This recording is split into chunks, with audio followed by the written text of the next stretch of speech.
GM, good morning, seniors. Are you ready? How are you today? How are you this beautiful morning? How was it to wake up this day? The green candle day.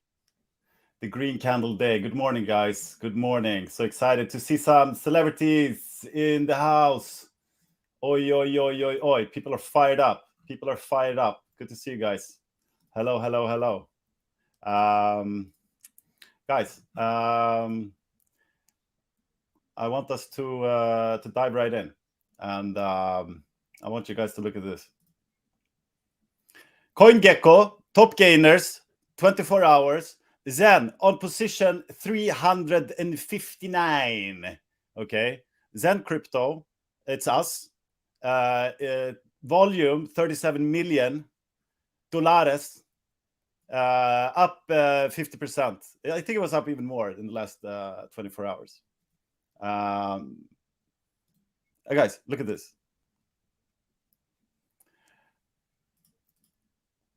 Rocket ship.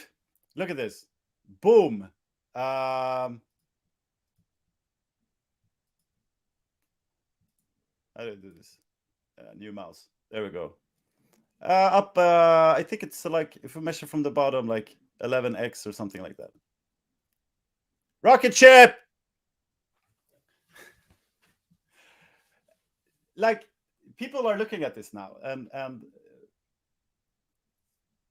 people are wondering, what the hell is going on? What is that? And if you are new, very welcome to the show.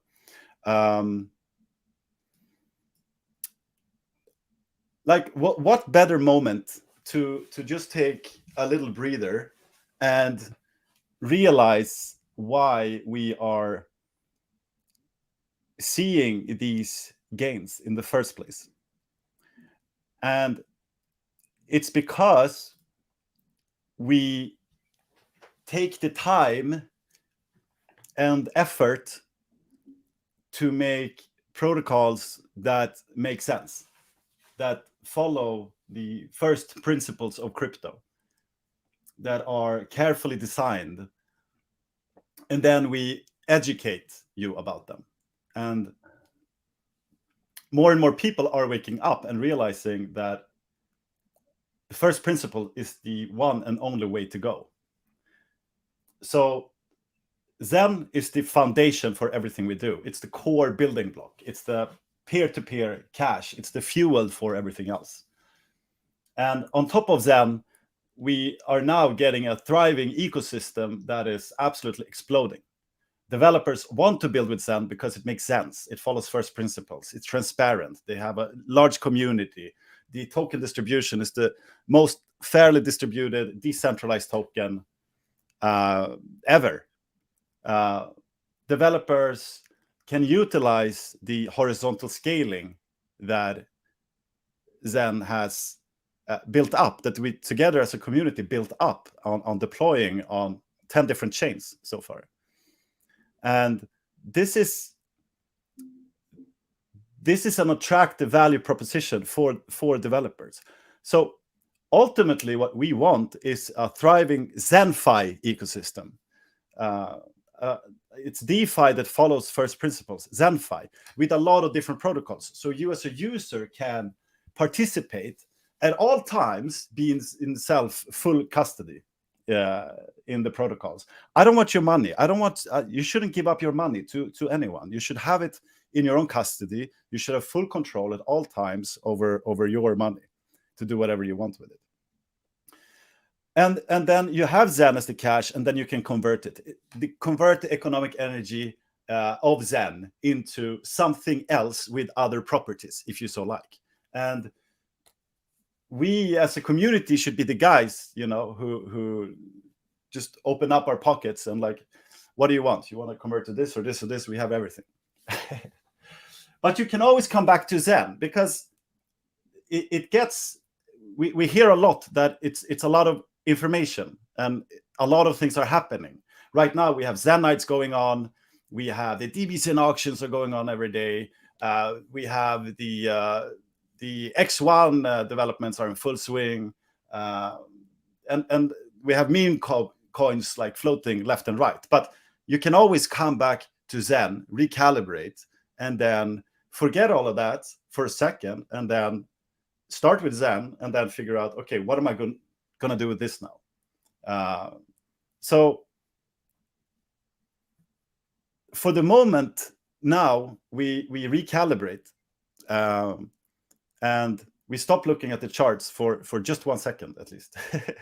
I know it's hard a day like this.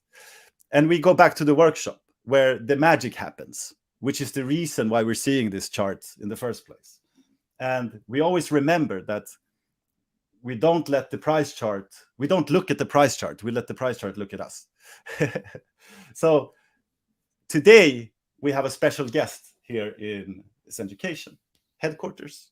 And the rumors is that FENIX that rises through the ashes of Bird Zen, is about to launch. Joe Blau, welcome. What's going on? What's going on? It's good to see you again, Zenzu. How you doing? I'm good. I'm good. Just been really busy the last few weeks, just building, testing, engaging with the community, and then obviously getting super excited about the Zen price, the Zen ecosystem, all of the projects that have been coming out on Zen. So, you've got DB Zen, Zen Nights, all of the cool stuff that's been coming out, and then Zen NFTs, obviously. Zen NFTs, I totally forgot about that for the moment. Now, I've kept contact with you, not on a daily basis, but I've received updates. You have been working. I'm exhausted, man. There's so much going on. Well, I know you must be exhausted too. You've been busy. Yeah. It's been you've been in the workshop for months now, optimizing this to the fullest extent. How has it been? It's been good. It's been a very fun and fulfilling journey. We started this project in late November. That was kind of when the first commit and the first seed of the idea came about. And that was before Zen NFTs existed, before X1 existed. It was before anything. And so it's been exciting to grow with the community and also see other projects growing in the community and have other projects that have kind of blazed the trail and really made it, I think, easier for us to launch and build up a lot of excitement around the ecosystem. And people are excited about FENIX. They're talking about it daily. What is it with FENIX you think makes people excited? I think it's a few things, but we have 3 main core principles that we stand on. But at the end of the day, I would say that it really comes down to the excitement around Zen and the equitable distribution, how Zen works, right? It gives everybody the same opportunity at the beginning to participate in these protocols all together. So nobody who comes in early has an unfair advantage outside of economics. If I'm have more money than you, then I can buy more coins. But if we both play at the same level, we both get the same output. And I think FENIX is just kind of strings along that same type of mantra that you get from Zen. And we just have a different type of game theory in our protocol that I think is super exciting to a lot of people. Right. And exactly as you say, follow first principles, fair launch, decentralized, strong community. It's a lot of good ingredients for a good soup. But I think people are very hungry. So what do you say, Joe? Should we just jump right in to the good stuff, to the juicy stuff? So let's get into it. FENIX is a very it's a very sophisticated protocol. Although it's very sophisticated, it's still very simple, both in terms of like simplicity in code, simplicity in formulas that builds it up, and also simplicity for the end user. And I requested, because I thought DB Zen had done a great job just like summarizing their whole concept in a one-pager. And you were very quick to create one for FENIX here. So I thought we start with explaining just like the if you want to simplify FENIX for the end user, this is what we get. Yeah. So in this chart here, you've got a couple of boxes or a couple of circles and some other text. And really, FENIX has 4 main operations that you can do in the contract. There's technically 5, but they're, the defer is captured in the end. And then there's 2 pools that hold where the contract holds FENIX for you in the future. And then there's basically 2 tokens that you interact with. So in order to participate in FENIX on any of the chains that we're going to deploy on, you first need to have Zen. Once you get Zen, you can go to the FENIX front end and you can call the burn function on Zen from FENIX's contract. And what that will do is that will mint Zen into your wallet, or sorry, mint FENIX into your wallet, and then mint a copy of that FENIX into the reward pool. So if you burn 10,000 Zen, you'll get 1 FENIX, and then another 1 FENIX will go into the reward pool.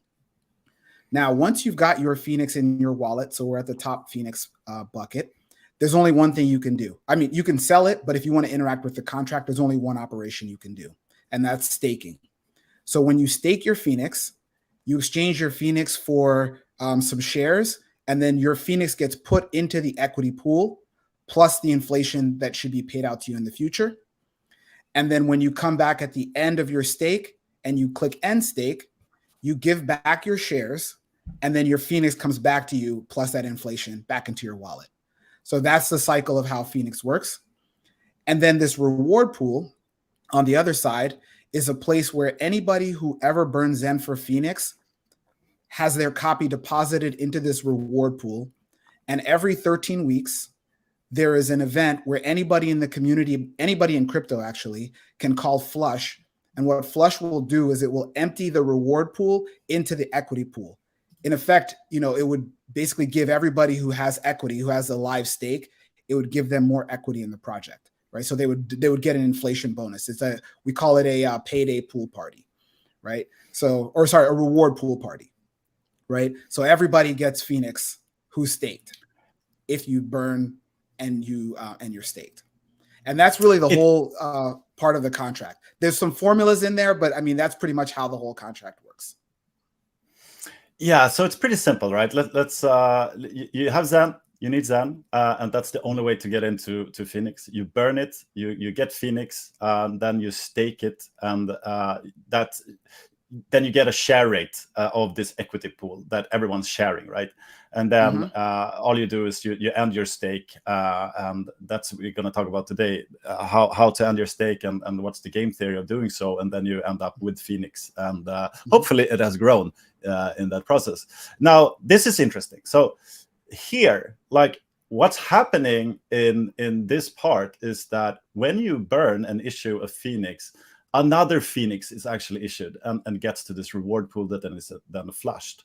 So is this, would you describe this as like an incentive for the whole community to sort of grow and to share the information and knowledge about FENIX, because that would grow the whole network? Exactly. This is seen as an incentive. So everybody in crypto has different kind of ways that they like to play. Somebody's going to want to burn Zen and get FENIX liquid, and they're going to want to set up a liquidity pool. So if somebody does that, they're not going to capture this reward pool when it gets flushed, right? So this is an incentive to have you onboard other people. And if you onboard them and you started before them, hopefully the way that you've configured your stakes allow you to have a large equity supply. And so you can onboard other people and capture a little bit of the value that you've helped them bring into the ecosystem. So that reward pool that gets flushed every 13 weeks is kind of like a bonus every 13 weeks, which is, it'll happen 4 times a year. It's a bonus every 13 weeks that will allow you to help incentivize you to onboard other people into the ecosystem. Everything is incentives, right? And you're talking about reward pools and equity pools, and also it's sort of like a ritual that happens every set amount of weeks. You perform something together as a community. You make the whole ecosystem grow, and then you get rewarded. So we're going to talk a little bit about that as well. But I think that was excellent. Thank you for that explanation. And now we're going to basically explain the same thing with this diagram with a little bit more detail about the technicals, how this works. Yeah, so all of these formulas are written down in the FENIX light paper.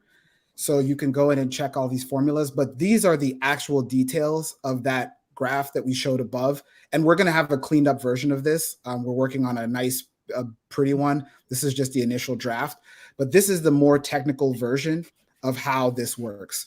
So when you take your Zen, so in this example here, we've got the blue pools, we've got the tokens that are in orange, and then all of the black boxes are the operations that you can do. So those are the same 4 operations that we listed above.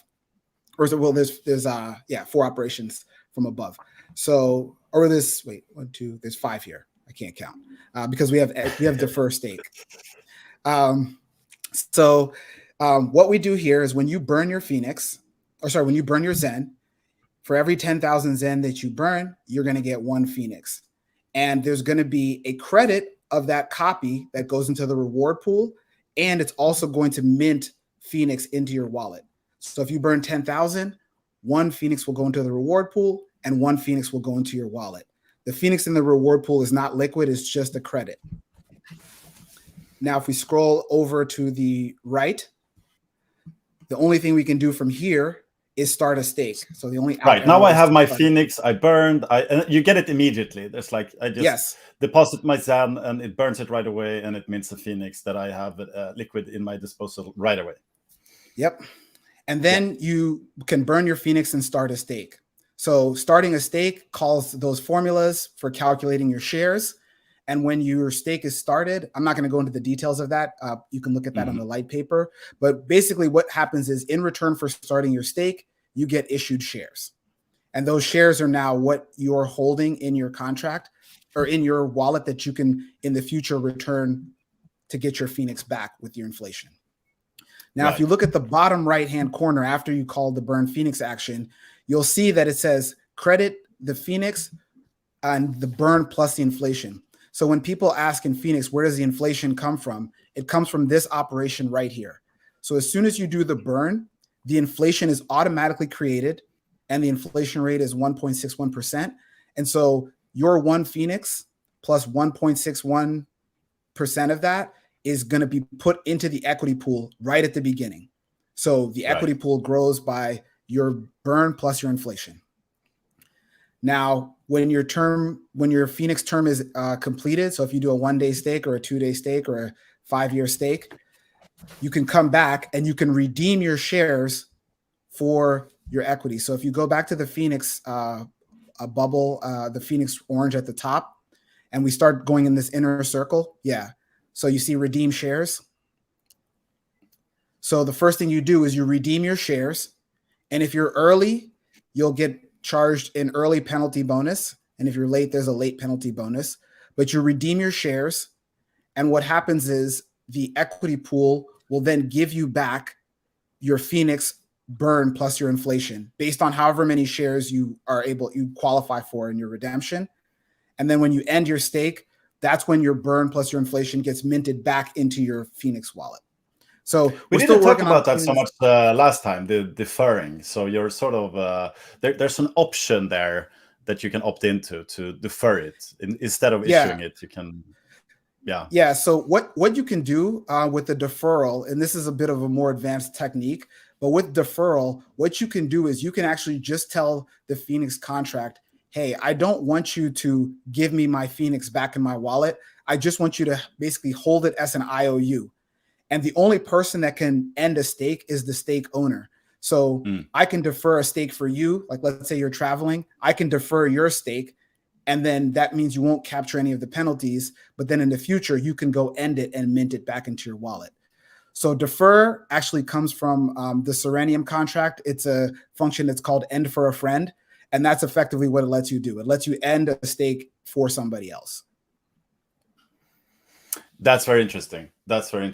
So this is the technical aspect of how it works. But let's what should we do? I wanna while this is fresh, by the way, let's do a demo of this before we talk about the fluffy stuff.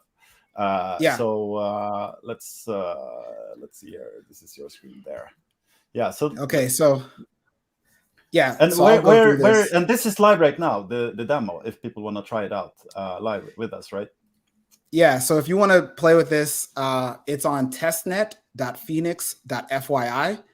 And then once you come to the main landing page, it'll look like this. You can then click on dashboard, and this shows you all of the test nets that we're running on right now. These are all the contract addresses for all of the FENIX protocols. This is how much Polygon Mumbai, Pulse, and X1. Yes.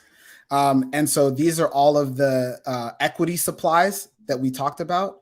So this would be the, and then these are the reward supplies. So this is the reward pool, and this is the equity pool over here.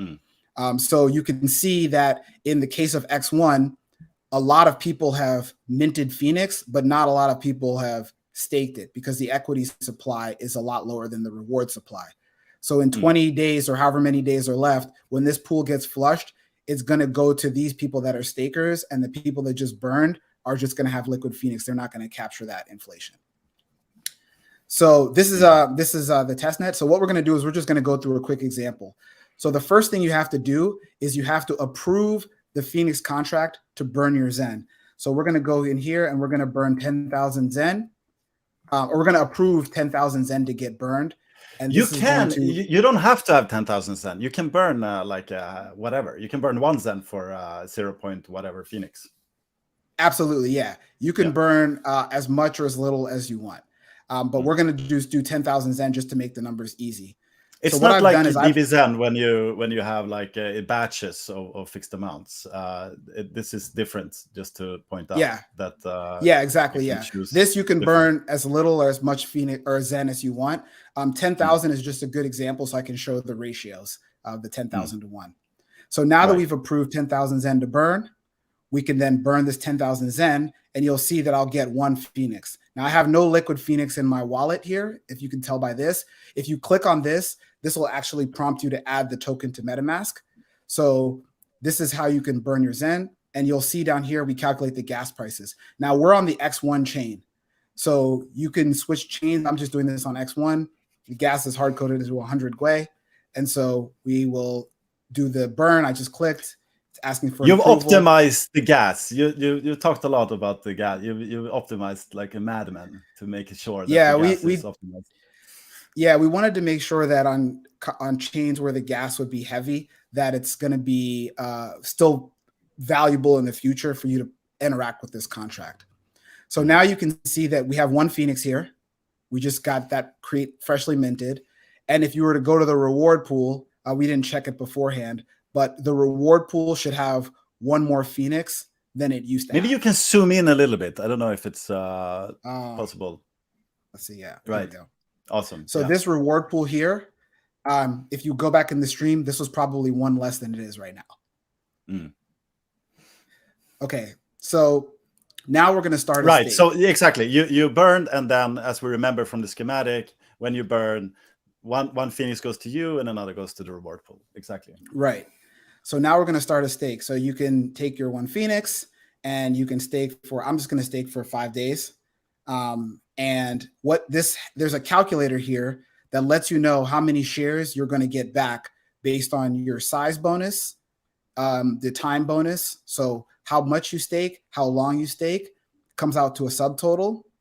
And then these are your shares that you get at the end of that calculation. And then there's a share rate. So we divide the shares by your share rate, and then that's how many shares you'll receive. Now, the share rate is very low right now because this thing just started and nobody's been able to get a huge return on investment to make the share rate go up. But as people start ending their stakes profitably, you're going to start seeing that share rate ratchet up. So and it's on the below the line in division. So you want a low share rate. Exactly. It's yes. yield you more. And these bonuses, we're going to talk about them some, but basically you can describe it as like the game theory is that you want to burn as much as possible and get as much Phoenix as possible and stake for as long as possible, as early as possible, because you get all of these bonuses for time and whatever. So the earlier, the more, and the longer you do your stake, the more of the equity supply you will have at the end of the day. Right. So I'm going to start the stake here. And these are all bringing up MetaMask, so I'm paying my X1 gas. And what will happen is once the stake is started, should take me to the active stakes page. Perfect. So this is the stake that I just started today. And it's my one FENIX that I just did. These are my shares. This is my penalty. So right now, if I end my stake, I will lose 100% of all the FENIX that I put in there. 100%. Yeah. Right. Because I haven't served any time yet. And so this is on the early payout penalty payout schedule. So right now I'm going to get no FENIX back if I end my stake now. And I'll lose 100%. And these are the amount of shares that I have. Now, these are two other stakes that I have that are actively running. So you can see that because people on X1 are doing lots of longer stakes and bigger stakes, I'm losing a lot of dilution by staking a small amount and staking only for 2 days, right? So it is encouraged, if you want to play in this ecosystem, to do bigger and longer stakes to capture more of that equity supply. Now, I may make this back if I did a stake beyond the 13-week rolling window. When that payday happens, I might capture enough inflation back from the reward pool party that it balances this out. But right now, I'm going to be losing about, 80% of my stake. So what I'm going to do is, just as an example, I'm just going to end the stake, right? So I'm going to end this. Yeah. I'm going to end this. Yeah. And you can end it right away. Oh, that's another stake. Yeah, that had a more. Yeah, this is another one. This is one that I ended early, right? So I ended this stake early. I put in half of FENIX and I only got back 0.1 FENIX, right? And here's my 0.1 FENIX liquid here, right? So what I've done is I've given up the rest of my 0.45 FENIX to the rest of the equity pool now. So now somebody else is going to capture that. So that's the penalty for me ending earlier that gets redistributed to the rest of the pool. It's the penalty for me ending early and doing a small short stake. So, and that's pretty much the bulk of the way the what you described there. We're going to talk about it later as well. I love this. I call it a shark fin diagram, which really is like a very beautiful diagram that you made. You're a very visual educator, Joe, and you just look at the UI. It's just very clean. But these diagrams that you guys are making is on fire. And in the shark fin diagram, then we can see exactly how this concept works. It's not what do we call it? A proof of precision. It's a proof of precision protocol. You want to choose your delayed gratification, and the longer you choose, the more you get. But you also have to be precise, because there's a formula that calculates how much less you get if you're early or later. But let's talk about it later. Yeah. So this is kind of that, and that's pretty much everything. The only thing that we haven't shown here is the reward party, because this doesn't get activated for another 19 days.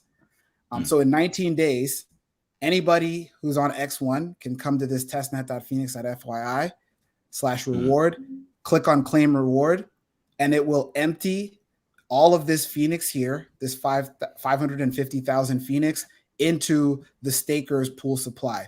Now, when it gets emptied into the staker's pool supply, it's still locked up. It's not liquid yet until those people that have that supply end their stakes.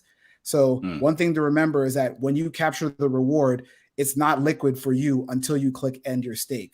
And so if you see this reward and maybe you're up, you can end your stake, but you also may be giving up some of your future gains to the rest of the pool. So that's how the system self-balances. But is it working for you in between? Like, is it compounding for you, the rewards you continually get? So let's say that I have a 1 year stake, and rewards are coming in continuously. to this Mhm. reward pool, and Mhm. they are distributed to my ownership. They're sort of yeah, somehow they are connected to my address. Are they compounding for me as well as you go along, or see what I The mean? rewards are not Mhm. compounding. The rewards Okay, are just the copy that's distributed into the pool. But right.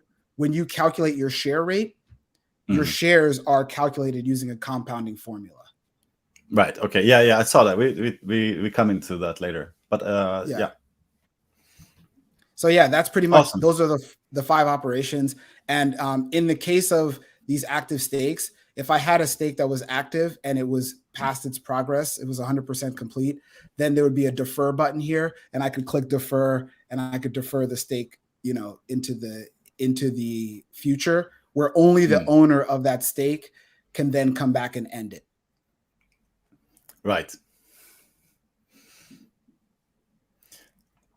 Yeah. Awesome. So you went through the So whole that's pretty concept much the now. whole You burned Zen. Yep. You got Phoenix, and you staked it, and then you ended another stake. And we can also see how the rewards are accumulating. Mm-hmm. So that's basically how simple it is to interact with the protocol at the end Yeah. of the day. Right. Yep. But if we open up, so what we need to do now is understand. Okay, so now we understand how it works from a user perspective. We understand the different steps to take. But now, of course, we need to understand like the game theory behind it. So let's go back to there's 2 diagrams I thought while we're on that subject I want to talk about. So Mm-hmm. here we have the shark fin. Yeah. Maybe we should talk about that. And the other one was the reward pool, how that works. Which one Okay. do you want to Yeah. begin with? Let's do the reward pool first, and then we Mhm. can do the shark fin second. So here, what are we looking at here? So this is the math or the logic behind how the FENIX reward pool works. So when the contract launches, there is a 3-week cooldown period. So 21 days that Only the before first anybody, time. only for the first launch. Yeah. So there's 21 days. So when FENIX launches, you have 3 weeks. So there's no need to really like FOMO in day one and pay crazy gas fees. You can take your time, find a good time to do your burn. But you have 3 weeks to kind of get yourself into burn your Zen and mint FENIX. Because after that, anybody in the community or outside of the community, anybody in crypto, a bot can basically flush the reward pool into the equity pool. And what that does is it takes all of those copies of those FENIX mints and gives them all to all of the stakers. So all of the stakers will capture all of those copies. And once those copies are created, when somebody ends their stake, they're going to get their return on investment, whatever their principal is, plus all of those copies that get flushed into the reward pool, as long as the stakes that they've had active. So that's how it starts off. And then after that, every 13 weeks, after that first 3-week cooldown, there's going to be a reward pool party every single 13 weeks until this thing doesn't make sense to flush anymore. And that'll probably be around the time that Zen becomes so disinflationary that it doesn't make any sense to mint any Zen, which means that you can't burn any Zen, which means that this reward pool will kind of taper off. Right. So it's very interconnected with Zen, with Zen's growth, with Zen's disinflationary curves, difficulty of minting. So it's a hyperstructure.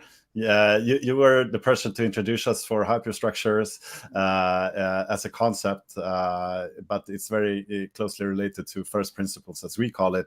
And right, you have this incentive to continue within the staking parameters, because you're getting rewarded that are just accelerating as time goes. And if it's like if you're very rewarded to follow up on your proof of participation, because if you end your stake early or late, you will get penalties. And what happens to these penalties? So the penalties are just left in the equity pool. So basically, if let's say there's a pie and I have 50% of the pie, but I only take out 10% of the pie. Well, now if you have the rest of the pie, whatever that equity is, now you now own 90% of the pie. So what we did was we really simplified how, and this is a model that's kind of taken from Uniswap. This is how the Uniswap liquidity pools work, is if you just have a percentage, whatever percentage you take, and that's what the shares represent, is your percentage of that pie. Whatever percentage you take out, whatever's left over just goes to everybody else, right? So there's no extra calculations that have to be done to figure out who owns whatever's remaining. Right. And then you and here is also the burn process. Like when you burn Zen, FENIX copy gets to the adoption pool, and this is your mint to the staker wallet. Awesome. Let's go look at the shark fin now, because you were talking about the penalties. Right, and this is crucial. So as we talked about, it's all about like penalties and everything. But from a user perspective, completely, this is how the proof of precision comes in. Yeah. So I want to give a caveat for this chart. This chart is assuming perfect conditions, right? So this is either assuming that everybody stakes the exact same amount for the exact same length of time, which is probably not going to happen. This is also assuming that there is no reward pool that ever gets flushed, or if there is, everybody's flushing and everybody has the same equity stake. So this is what this chart represents. Right. So what happens is... It's a model. Models are always simplified of reality. Yeah, it's a model. So what happens is when you start your stake, there's a penalty that gets applied.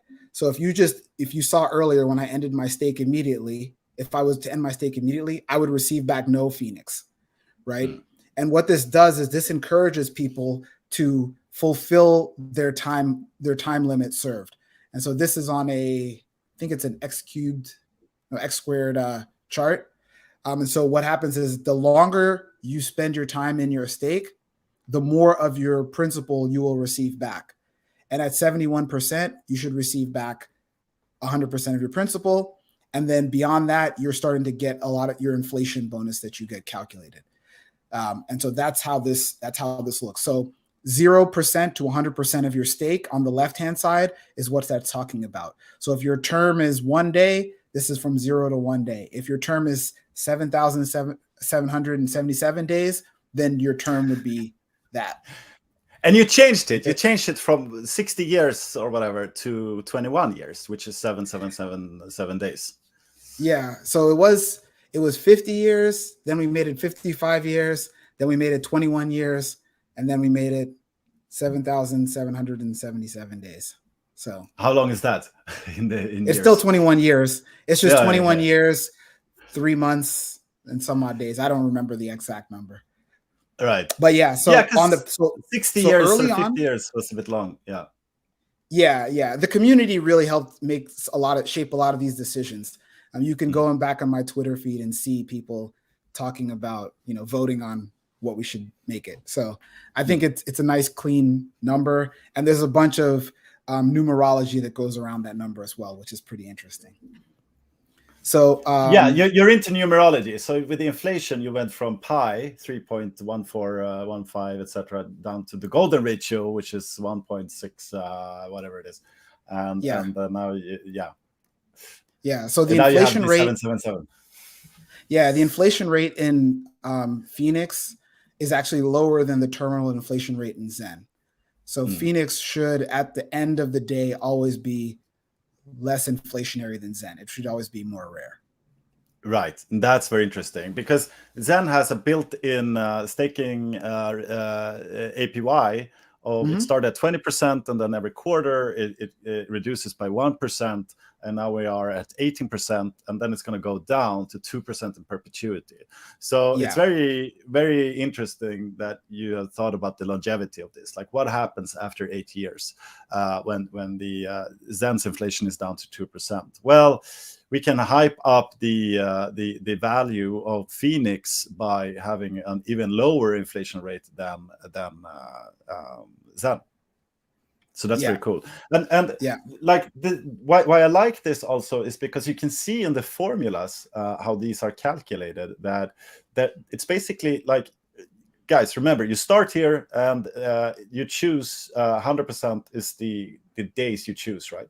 And if you are spot on in the sense that you unstake at that time, there's no penalties, but there's a penalty right away. And you see that this is an exponential curve. So there's a formula that calculates your penalty. It's very beautiful because you don't have to compute anything like that. Everyone, since everyone's value is in the pool, so to speak, then everyone follows the same math. And that's why you can have just one formula to calculate what everyone's penalty is. And then there's a reverse exponential curve here, which calculates the penalty. And it's talk a little bit about those two in simple terms, and then also the fact that they have different curves here. This is more forgiving, etc. Yeah, so the design of this penalty graph for the early and late ending is to kind of centralize you around doing what you said you were going to do. So, and giving you a little bit of forgiveness if you're just a little bit late. So the way the curve on the left-hand side, which is the orange curve, which is the early end penalty, works, is that once you get to about 70% of your 71% of your completion, you will get your principal back. Now, you're probably not going to see this in practice because there's other people that are playing in the game. But if you just run this on your local test net and you're just by yourself, you'll see that. Now, for the late ending penalty, there is a different curve that is designed to be more graceful, and it basically gives you up until 180 days to end your stake. And if you let it go beyond that 180 days, then it's effectively like you give back all of your equity in the pool back to everybody else. So it's basically transferring your wealth. It's like saying, if we have this pie and I say, hey, I'm going to give me a quarter of the pie, but then I come back 180 days later, I get none of the pie. All of my slice gets redistributed to everybody else. So you have about 143 days after your stake ends to get back what you put in. And then after 180 days, you lose everything. So after the first couple of days, you will lose a very, very little bit, but the formula is very, very forgiving. You have about 3 or 4 days to basically end your stake where your penalties are insignificant. Beautiful. So you start here, you get 100% penalty right away. So if you end it right away, you get nothing. And then if you choose 100 days, for instance, after 71 days, you're break even. And then you wait until the 100 days, you get max amount, and then it's a slow penalty. So if you're a few days late here, it's no biggie. But then it goes deeper and deeper, and it's gone. So it's a proof of participation and proof of precision protocol. Yeah. So I'm sure people will make auto end stakers and things like that. And the way that this is designed, the gas prices are fixed. So I think it's 40,000 gwei to end a stake, and it's always going to be that. It's not going to get higher because you're just taking you're just replacing your equity from the pool. So it makes it really efficient on gas. And that was kind of one of the things that we designed at the beginning that we realized from Uniswap was a great idea to make this gas efficient so that you don't have to spend a lot of economic energy just to end your stake. Right, exactly. So let's awesome. I think this is perfect so far. Let's do a little recap of what we talked about for those who haven't seen, and it can be good to get a recap of it as well. FENIX, you can see it as what's the best one-liner to describe what FENIX is today, you think? You must have iterated a million times in a few months. How do you explain it to people? Yeah, what we say is it's designed to reward crypto community members who believe in the crypto first principles of self-custody, transparency, and trust through consensus to earn crypto while they hold their crypto, right? So effectively like hold your crypto and earn crypto while you're delaying gratification. Right. That's not that clean, I guess. So I need to come up with the better one-liner. You always can. It's very hard to summarize a very sophisticated thing in one line, but I think it's important to do so. And it's an ERC20. The supply is uncapped, but it has an inflation of 1.6. The supply will start at 0. The price will start at 0. And this is maybe updated, the lines of code. Is it still 186, or did it get a little bit increased? So we added a little bit of accounting code. So I think it's 200 and I think it's a little bit over 200, like 201 or 202 lines right now. All right. But we added some accounting because one of the things that people were asking about, it's a way to kind of extend the contract. And so every time somebody flushes the reward pool, that user's wallet address and the amount of the reward that they flushed and all the information about what they flushed actually gets added to an object that's not exposed in the UI anywhere.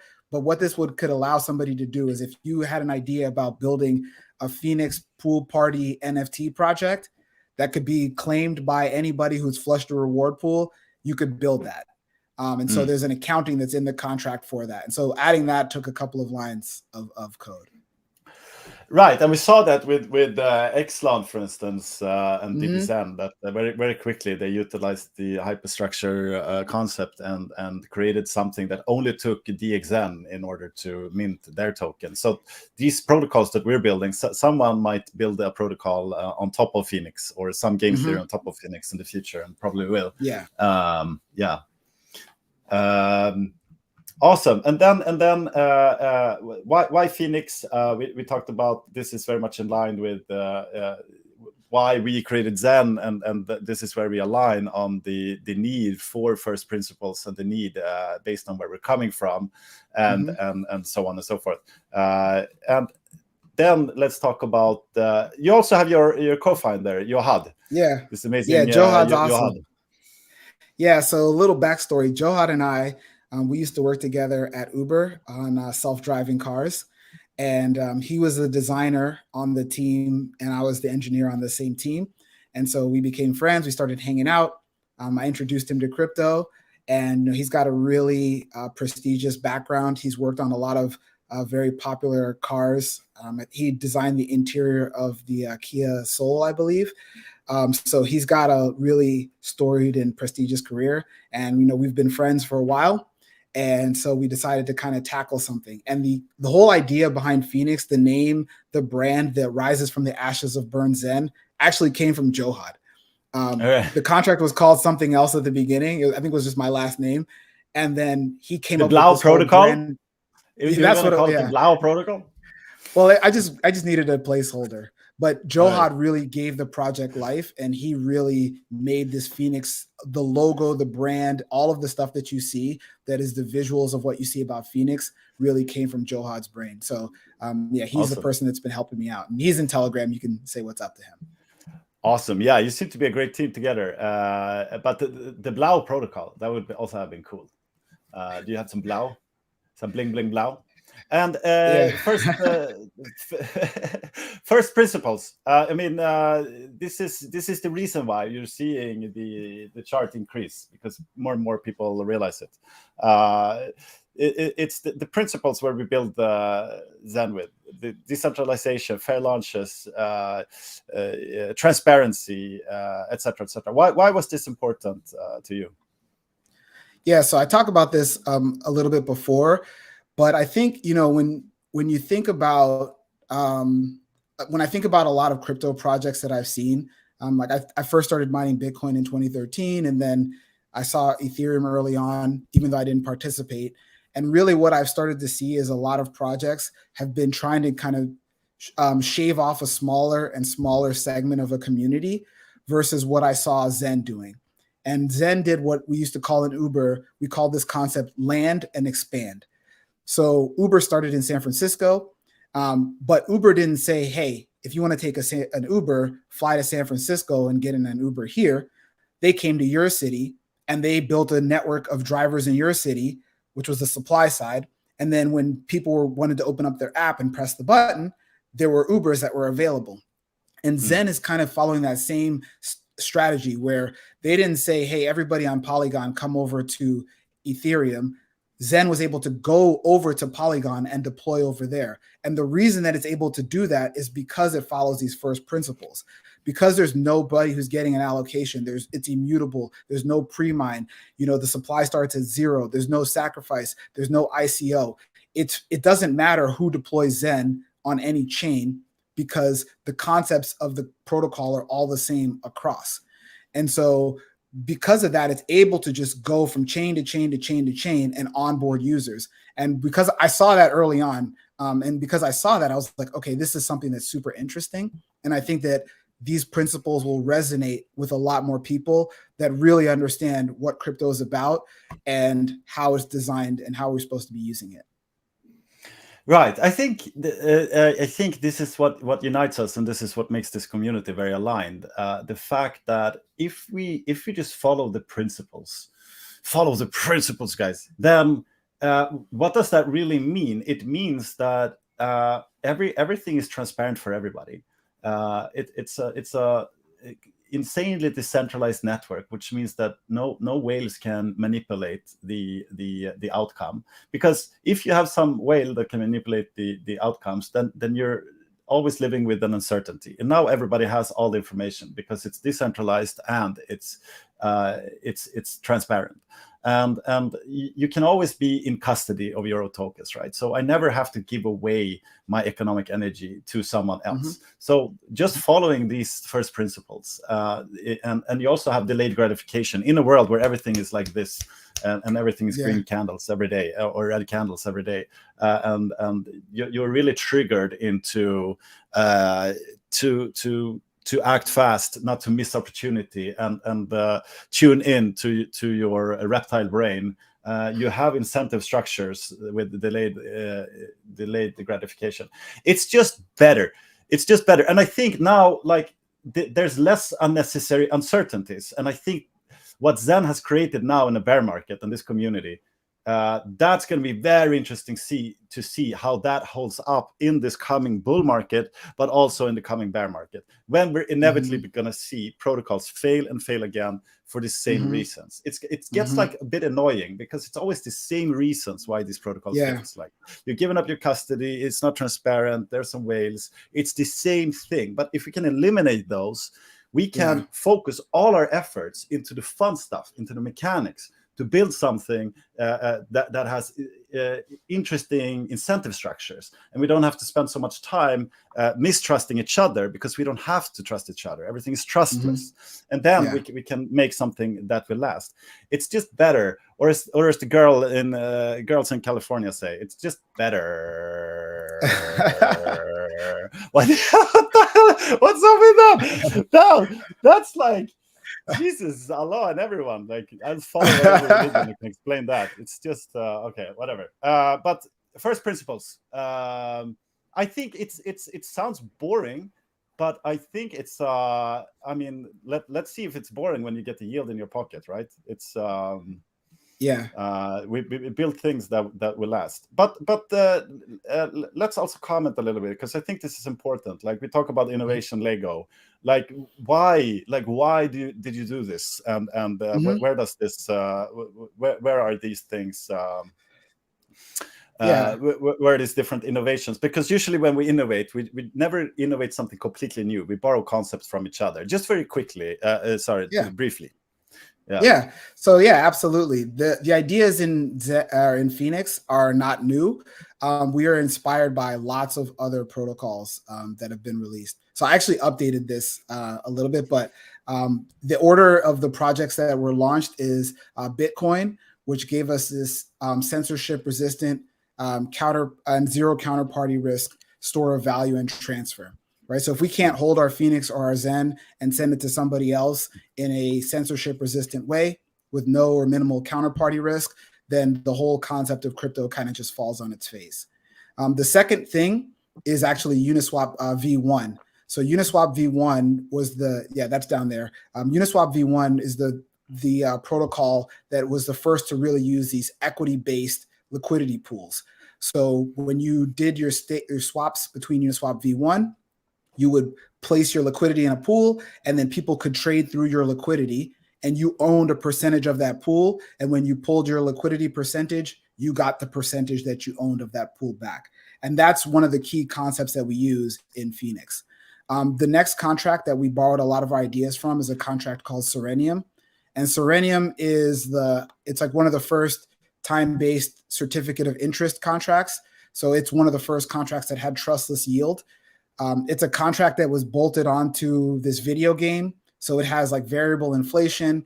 It has that concept that I called end for a friend that we use that we call defer. It has a whole lot of these game theory mechanics of, bigger pays better, longer pays better. It has early end bonuses, late end bonuses. It has compounding inflation. All of that stuff is built into Serenium. And then another contract that we borrowed a couple of ideas from is Hex. Hex, we used the larger pays better bonus from Hex. And then we also used the concept of the share rate. I think the share rate is a very novel and interesting concept that makes it so that it incentivizes people to participate in the ecosystem earlier rather than later. Because if somebody ends their stake and increases the share rate, it immediately becomes more expensive for subsequent participants to play in the system. So you really want to get in early, have a big stake, and have a long stake.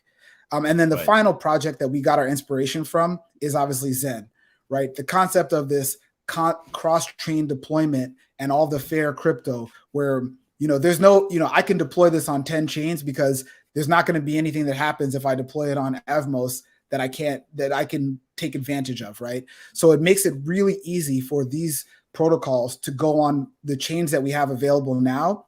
And if a new chain comes out and Zen gets deployed on this new chain, I can wait a couple of weeks and then we can redeploy FENIX on that new chain as well. So we have this concept where we can keep expanding to more and more chains. And I think that Zen was really the top of or the icing on the cake, I'll say. And you have users, and it's multiplying. So on each chain you're developing on, right from the get-go, you have hundreds or thousands or whatever users on all of these chains ready to deploy. Because there are going to be users, because if you see a protocol that constantly gets marketed on a chain, then and there's no one there, people are going to go, oh, but we can use the same on this chain. So it really, instead of like trying to get your users to your chain and competing with everyone else with reasons that are becoming ridiculous, like we are cheaper, we are faster, we are better scaling, let's test it out. And that we've seen with Zen, and that has been incredibly interesting to see how the same protocol can function in many different environments with many different kinds of architecture. And now we get some more information regarding that with DBZen, and now we're going to get even more information on that with FENIX. When we have a multitude of protocols that interact, we're spreading. We hear constantly a lot of Senians saying, I was just on the EVM, or I was just on this chain, and now I've learned 10 different chains. And I've never used Bitcoin. So we have Zen Knight's auction going on right now. So people are introduced to the first non-EVM chain in our ecosystem. So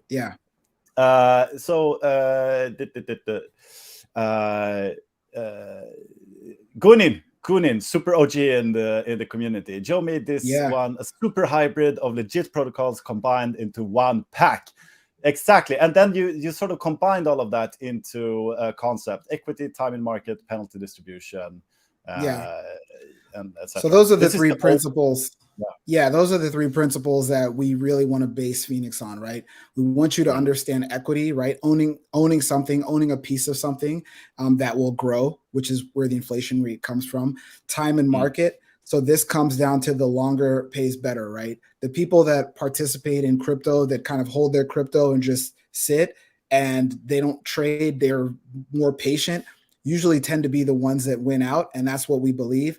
And then penalty redistribution speaks to the fact that we want people to do what they say they're going to do.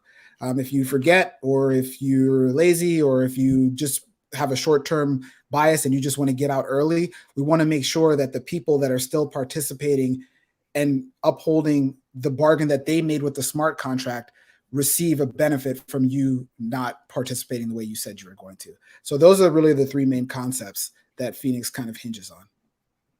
And time in market is like very interesting for many different. First, you have the delayed gratification, so you're sort of Mm-hmm. incentivizing longevity, but Mm-hmm. it also makes it. In order to do so, you have to have a machine under that's working that makes compounding or yield or something like that. Something needs to happen, but Mm-hmm. the protocol sort of does that for you, and that's what's easy when we talk about adoption, right? We want adoption of crypto. So in order to do that, everyone's grandma has to come in here and start using MetaMask and stuff. But they can't go into Curve and set up like different kinds of liquidity pools or whatever. They have to just be able to get a wallet, push a button, and then they sort of, that's it. It's the kind of same thing with Zen. You just come in and you start mint, you press a few buttons, and then you're leveraging all the magic that goes on in the whole ecosystem. Mm-hmm. So very, very, very interesting. Now, okay, let's. What did I think we should talk about before we talk about this. Something that people want to hear a lot about. You decide the order. I want to talk about these pools, how they work. I think it's interesting with the share rate. I also want to talk about something with inflation. But I think what most people want to hear about right now is when the launch. We're going to talk about launch. We want updates from the audits, and say for last, we're going to talk about the game theory, like what will you do yourself. So choose where you. Shall we talk about the deployment? Maybe. All right, let's talk about when. Yeah. Okay. So yeah. When, Joe? Yeah. When, sir? That's the question that people have been asking me for 3 months. So yeah, it took a little bit longer than we expected. We had to go through an auditing process, and I do have friends that are auditors, but we went with an outside auditing firm just to avoid any conflict of interest. And so what it's looking like right now is that we're going to launch on Polygon April 29th. So that's a week from this Saturday. And then we're going to launch. Yeah. That early. Oh, guys, did you hear that? Yeah. That's soon. Yeah. So I'm going to consensus the week before that. So basically that Saturday that I get back, we're going to launch. And then we're going to do Ethereum 2 weeks after that. So what is this? May 13th. And then we're going to do Binance on May 20th. And then we're going to do all of the other chains on May 27th. So that's on the schedule, the launch schedule. Yeah. So Polygon, Ethereum, then Binance, and then the rest of them, all of them on one day. Yep. So it's 4 launch days. And we talked a little bit about launching because Zen started with Ethereum, and then we went to was it Polygon or Binance? I don't remember now. And then we took these one by one. Now DBZen, they chose. It's very interesting that you can sort of there's pros and cons with different strategies. Now DBZen did a little other way. They sort of built up momentum by going to all these other chains, and then they saved the crown jewel Ethereum last to deploy on. Which sort of was smart because then you sort of educated everybody about how it all works and warmed them up. But you've chosen a third different strategy. And why did you do it? So we're following very similar to the DBZen strategy. We're going to go to Polygon first. There's a little bit less risk there. And there's still a large group of users that understand crypto and that will be able to participate. But we want to kind of get some of that hype going, very similar to how DBZen did it. We're going to give a 2-week window to kind of see the protocol run in action, make sure our website is like fully up to snuff, make sure everything is working perfectly. And then we're going to go straight to Ethereum and get the ETH users on board. And then we're pretty much going to follow a very similar pattern to how Zen launched after that. So we're going to do Binance, and then we're going to do Avalanche. I don't know what the traffic activity is on a lot of these other chains, but it's a lot lower than just Ethereum or Polygon or Binance. So we want to go to those other chains afterwards, but we're going to be able to do that in a more rapid rate versus waiting and doing it like 2 in a weekend or 3 in a weekend. Right. So Polygon first. Let's see how it goes. Everything is all right, and then what did you say? How far after that will you go to Ethereum? It's Polygon first, and then 2 weeks later we're doing Ethereum, and then everything is a week after. Everything is a week after. Oh, Binance is Yeah. also. Oh yeah, sorry. It So wasn't the 4 days. Yeah. yeah, Polygon April 29th. Then 2 weeks later, Mm, Ethereum May 13th. Then right. a week later, Binance May 20th. Then a week later, Avalanche, Ethereum Proof of Work, Moonbeam, Evmos, Phantom, Dogechain, and OK Right. Chain 5/27 or March 27th. Awesome. Awesome. Big shout out, So Mike by Rose. the Thanks so much. May With you, 27th. So by the May end of May, 27th. we should be out on all chains. Oh, that's only you will be in all chains in just a little over a month. Yeah, a month and a half, So 6 weeks. I think like people who have been waiting also have to realize that once you launch this, it's immutable forever. There's no admin keys to this protocol. You can't update it. You can't make any changes. It needs to. It's better to take a little bit more time to make sure that the architecture of the protocol is done, because I think you're very glad that you took a little extra time right now and gathered that community feedback and had some more time to optimize. And in a year, what does it matter? Like, I think it was good to take a little bit more time, so to speak.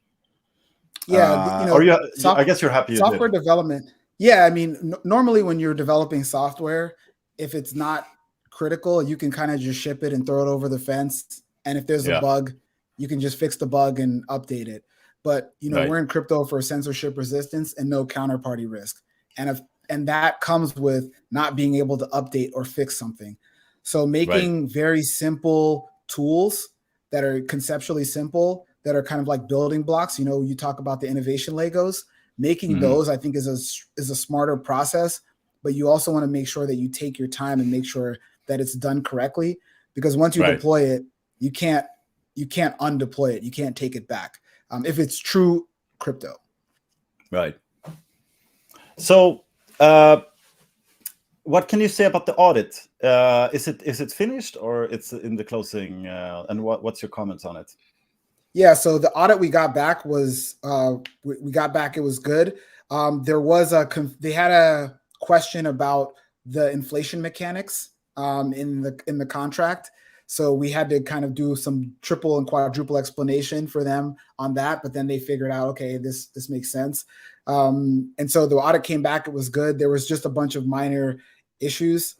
This is my first time writing a Solidity contract, so some variables that didn't have the right like visibility and stuff like that, and just a couple more and using some of the calls. So in the proof of burn, there's actually a message that gets sent out that I wasn't filling out properly. So there's a bunch of little things like that they were able to see because they've been doing this for years and I've been doing this for months.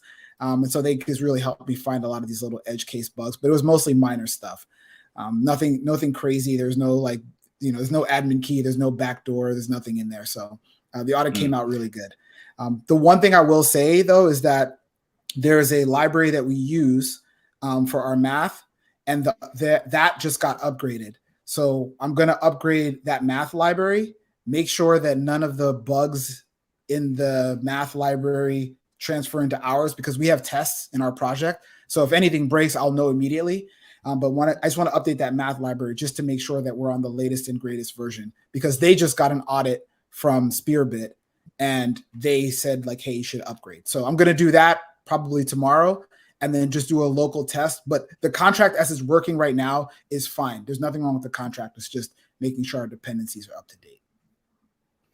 Awesome. So that sounds very good. Looking forward to see the results of the complete audit. There was some changes in the formula from last time that you made. Maybe we should look at them. And also, why don't we do this? Why don't you explain this concept of how the equity pool works? Because I think this is an important factor. Okay, yeah, this is, we probably need to redesign this to make it a little bit easier to read. But what I wanted to convey here and what we're trying to explain is how the equity pool manages your stake in the contract, right? So in this example, we have 3 Phoenicians. They each have 100 FENIX. And so they each own 1/3 of the pool, right? So this is the first state. And then if we scroll down,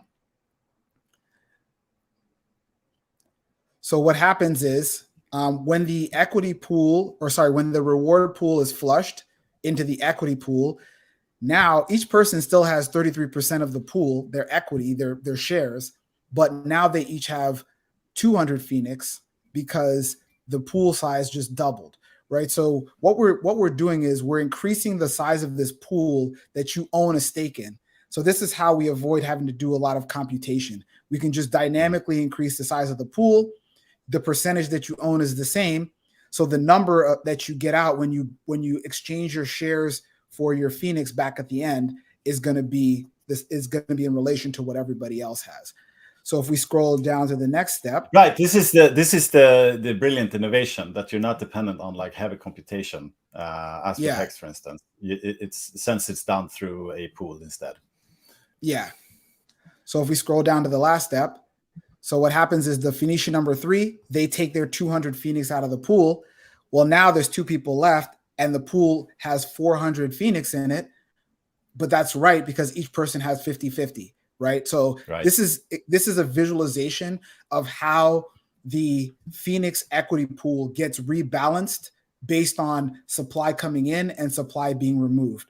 So this is like kind of the secret sauce to avoid heavy gas computations that are seen in contracts like Serenium and Hex. Right. So exactly, the pool is bigger here than it is here. Maybe that's how you could visualize it, like the total. Yeah. But your share rate is then a bigger portion of a smaller pool, so to say. So this needs some visual editing to make it so that the pool, you can see the pool grow in size and shrink in size, so that it looks a little bit better.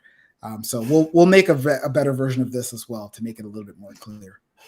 Yeah, I think you're sort of in the mode right now when you're in delivery mode and want to launch it. And I think you've done a great job educating the community and explaining and making everything transparent and presenting it as well. But then when it comes to educating, that never stops, right? You can always, if the receiver don't understand, it's always the sender's fault. So you can always explain something in a new way to make it more comprehensible, especially in crypto, because things get so complicated so fast. So we have to make an effort to explain it in a better way.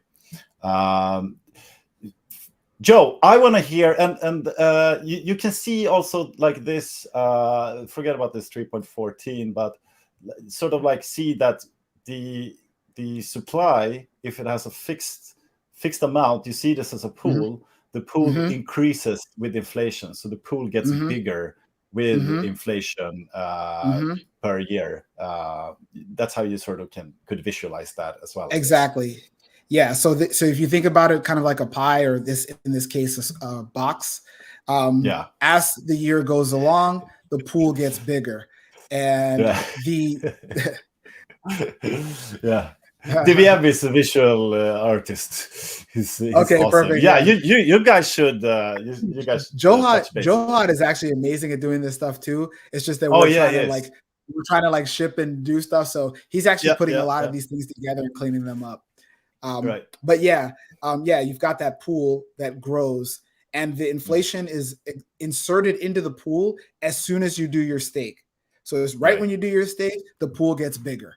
And then it's up to you to just finish your stake at the right time to pull back your percentage of that pool that you put in at the beginning. Right. Exactly. Now, Joe, what I want to hear is, and then we can go into the weeds. And guys, prepare your questions for Joe here, and let's put him on the spot. Let's respectfully FUD the shit out of this now. It's better to do it. FUD this man, because APY is something that people want to know about. I remember that question. Maybe we should answer it first. Like, is there some way that you sort of you talked about that you were going to integrate it in the UI, some way to sort of see the sort of estimate of some APY somehow? And how is that possible? because it varies on so many different factors. It varies on participation, it varies on people's choice of terms as you go along. And it's like Zen, right? We can only make estimates. In the beginning, people were super frustrated because they couldn't, like, what's the max cap?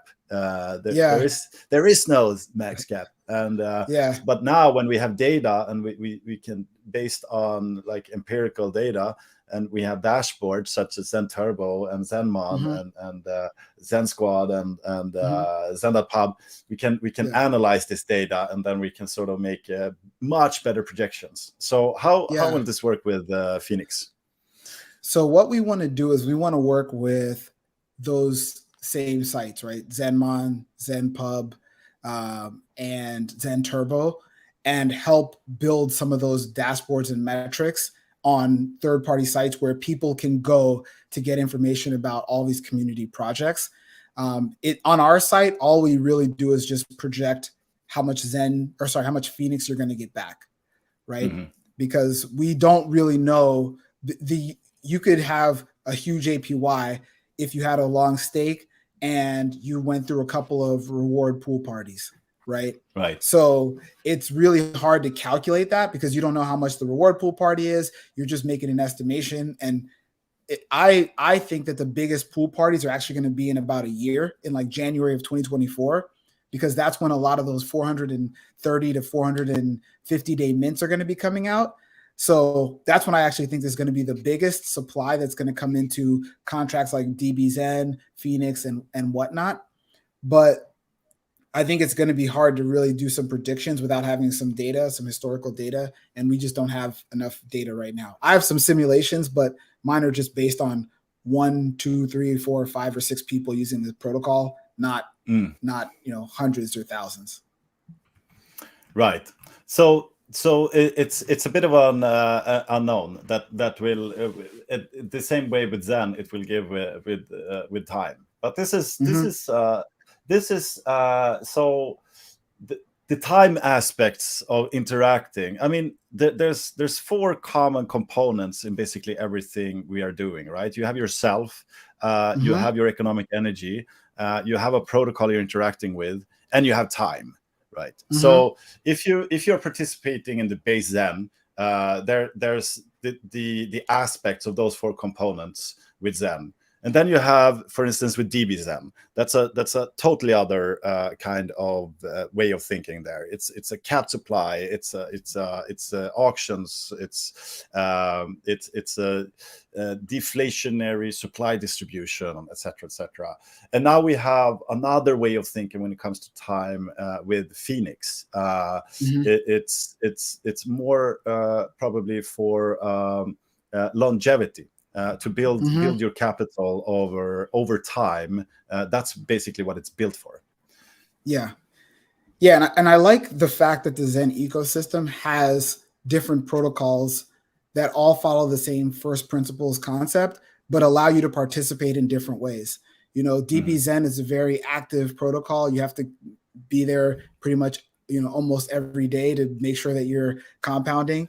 And for FENIX, it's designed to be the opposite. It's designed to be something where you basically do your stakes and then you could just go away and come back in a year or so and be on your way.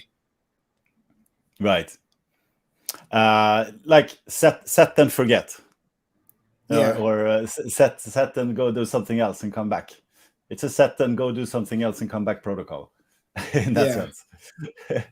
So you have the aspect of time is very like rooted in the core concept of interacting with basically all the protocols in the Zen ecosystem. Now, what we want to know is basically how do you vanilla FENIX? Before we go there, is the conspiracy about staking for max and ending halfway early getting mad FENIX error true? I don't know what that means. Yeah, I don't know either. But what I am going to do in response to this is there's a couple of tests that I want to write in the contract. I spoke with somebody in our Telegram a couple of nights ago, and they asked me some good questions for tests that we can write in the contract. So I want to write those tests and make sure that we publish some of those results. So I'm going to write a test to basically make sure that if you stake for the max, I don't think you can, because I have a test that stakes for the max and ends after a day to test to see if you make more than somebody who just stakes for a day. And so I want to just go and make sure that everything is up to snuff. So. Right, we get some questions here from Benny Blanco, who wonders, is there a founder? He's asking a lot of good questions. So, okay, does Joe there's make no money founder on treasury. This? I don't. There's no, or I guess from price appreciation and being in early. Yeah, you're participating like all of us. We're participating. Yeah, and Zen has been going up. We've been doing mints through the whole bottom, so we're making money off of price appreciation. And that's sort of something that people are asking, like, what's the angle here? Why are you making all this work and not expecting any team allocation, any fees or whatever? But we really believe in this concept of a sort of ideologist, in the sense that, because we haven't seen it before, like what happens if we sacrifice ourselves as builders, in the sense that we're building it with the community, then how would that work? Because that is a huge cost. I mean, builders are the heroes of the story of Zen and the Zen ecosystem, because we are taking a lot of risk. We are paying a lot of stuff out of our own pockets. We are working very hard to produce this protocol. But if we do, then how would that look like? Because we haven't seen that before. But because the result of that is then that we have an ecosystem of protocols which is completely trustless, where you can like Joe or you can like him not, or you can do the same with me. It doesn't really matter, because you can still interact with the protocol. And if we make this little sacrifice now, and if we build this ecosystem with a bunch of amazing protocols and infrastructure, then what will that look like? And I think the value creation of that collectively is something that will build a lot of value and will give us the competitive edge to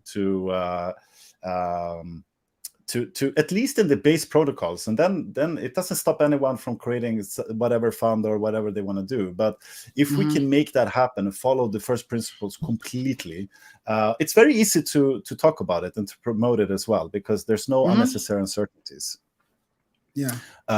Which is difficult. Like, that's why I say the heroes, the heroes of the story is the builders and the community who are building stuff every day to make this work. So so who paid for the audit? We paid for the audit. The audit was $5,000 because it's under 200 lines of code. So it wasn't.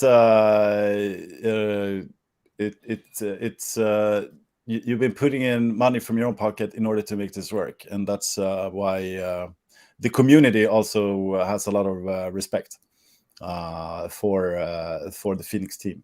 Now, we want to know. How. I want to know, how do you vanilla FENIX? How do you vanilla, like a vanilla cranker? How do you do it? Like, I'm a normal Xenian. I drive a Fiat Panda. I go to IKEA voluntarily on weekends. I like first principles, and this sounds cool. You had me at Trustless Yield. I just want to participate. I just want to see it go, and I want to set it and forget it, and I just want to make it simple. So how do you sort of do the default way, which might not be if you're participating in DBSen, it's very, you can do it in various ways. To optimize this completely, you sort of have to degen a little bit into it, which is something we, of course, love to do. But what is okay, I can do something, and then that will give me the best kind of outcome for the lowest amount of effort. So I want to know the vanilla stake, and then I want to know the Joe Blau strategy. So I think the best way to think about it is set yourself some time schedules, like some time frames of when you think you want to have your stakes end, And then I think the strategy that's pretty popular that I've heard people talking about is setting up a staking ladder. So have a ladder that basically has your stakes end on a certain schedule. And the schedule is basically whatever fits you, right? If you want to say, I want to stake FENIX for 2 years and I want FENIX to come out every month for 2 years, that's a schedule that you can do, right? You can go into the UI and start your stakes. And I would probably start with the last stakes and work my way back versus going the other way, just in case the yield rises on you. But that's pretty much a solid strategy right there. So you would start with like a few like max, like a few like 7777, and then it depends on your strategy. Mm-hmm. I'll tell you what, I can tell you what my strategy is, but I'm just saying for somebody who's just coming in, you have some Zen and you want to play around with the FENIX protocol, you can do some stakes over a ladder over a course of a couple of years. And I think that because of the way the pool parties work, you will return your principal over the first couple of years, just because of how the pool parties are going to work. Right. So what you do is you have different strategies and you work like you do with Zen. You work with some kind of structure in order to do it. And just first you can just try out with a little bit just to see the whole mechanics. So you can just try it like with a week or a few days just to follow the whole process through, and that works as well. And then you can sort of because you have 3 weeks in the beginning and there's no aping in. If I start day one and you start after 2 weeks, there's no real edge there to participate earlier. Just remember that the smaller stakers do get diluted by the larger stakers. So because the contract has no like centralized ownership of the supply, it is an active game where the people that are delaying gratification for longer are going to capture more of the equity from people that are delaying gratification for a shorter amount of time. So I think you'll be able to compensate. And I would love to see people run some numbers. I'm sure people can do some calculations, but I think you will be able to make that up in the reward pool being flushed to the equity pool, because that will effectively double the supply. So you will get more FENIX back, but you need to be careful, because if you stake too short and too small, it might be not beneficial. You might be just better holding it liquid. Before I forget as well, before we're going to hear your strategy, before I forget, like when it comes to deployment, where should people follow you? Maybe you want to share your screen and show some links for the or post the link to the best way, I guess, is to follow you on Telegram to interact with the community, and from there you can get all your other questions asked. Yeah, so actually in my screen name here, you see FENIX_protocol. That is our Telegram channel, t.me/FENIX_protocol. And that is also our Twitter handle. So twitter.com/FENIX_protocol. And then if you want to follow me particularly, I'm on Twitter at Joe Blau. So JoeBlau. Mr. Joe Blau, not Mr. Joe Blau, just Joe Blau. And you're tweeting quite a lot. You're tweeting something every day. So that's I'm trying a good way to say it. Yeah, I would say the most updates are going to come probably from my account and the FENIX Protocol account. And then if you have any questions or comments or criticisms, please come in the Telegram. Just be respectful. But I don't really take anything personally, so I'm always up for people that have really good ideas. I would say most of the great ideas in this protocol have come from the community. So there's still room for improvement. We're not finalized yet. The site still needs a couple of things to be fixed. So I think bringing in outside voices is really a good way to help build. And again, we all own this together. So, there's no one person that's gonna make $1 billion off of this thing launching and be able to dump on everybody. We all own this together. So if you see something that you think could be better, and it's a good design, let's put it in there. For example, the reward pool parties that came after a discussion that you and I had, right? Right. So that wasn't in there before. So I think Right. there's definitely room for improvement, and I want anybody to come and voice their opinions and questions and concerns. So FENIX is about to launch, but what are you gonna do? Because I want to do what you do. How are you gonna? What's your game theory? Yeah, so my strategy, I live in the United States, so I'm subject to capital gains tax.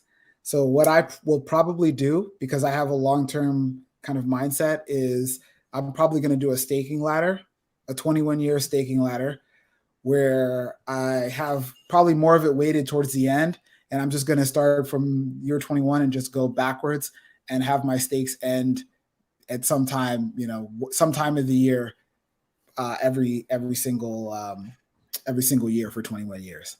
So I'm just going to take whatever the Zen that I have that's liquid right now, and I'm going to break it up into those chunks. So you do like what are those chunks you think? Let's say you have 100 FENIX. And how would you so that means you had 100 times 10,000. What's that? 1,000,000 Zen. So you have no. Did I calculate that right? Maybe I did. Anyway, you have 100 FENIX. Yeah. 10,000. So you have 100 FENIX, and then you how would you do those? How many different portions would you make of those? So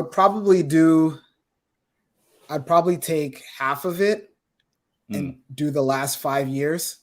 So 21 through 16 would be half of it. And then I would just divide the other half into the other 16 years. Or I guess I'd probably do 16 years, and I'd probably just skip the first year. So I would wait 2 years for my first one, and then I would have like a quarter of each FENIX coming out every single year.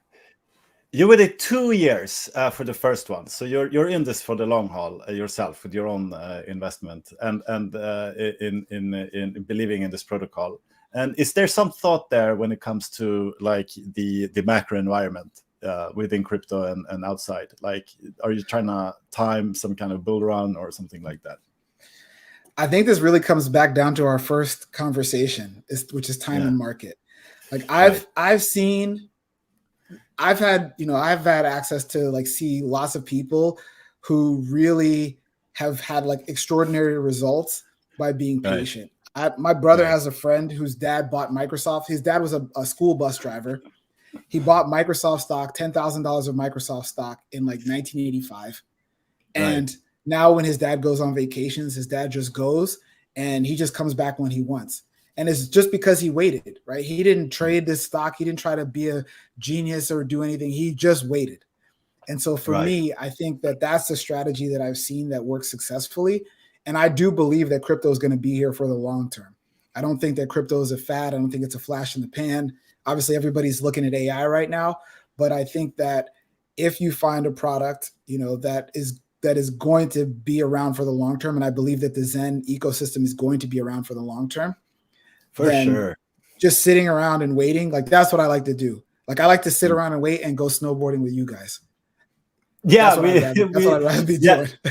We had a lot of fun in the hills where we happened to be as well, and we went snow. And you're a very good snowboarder. I was filming.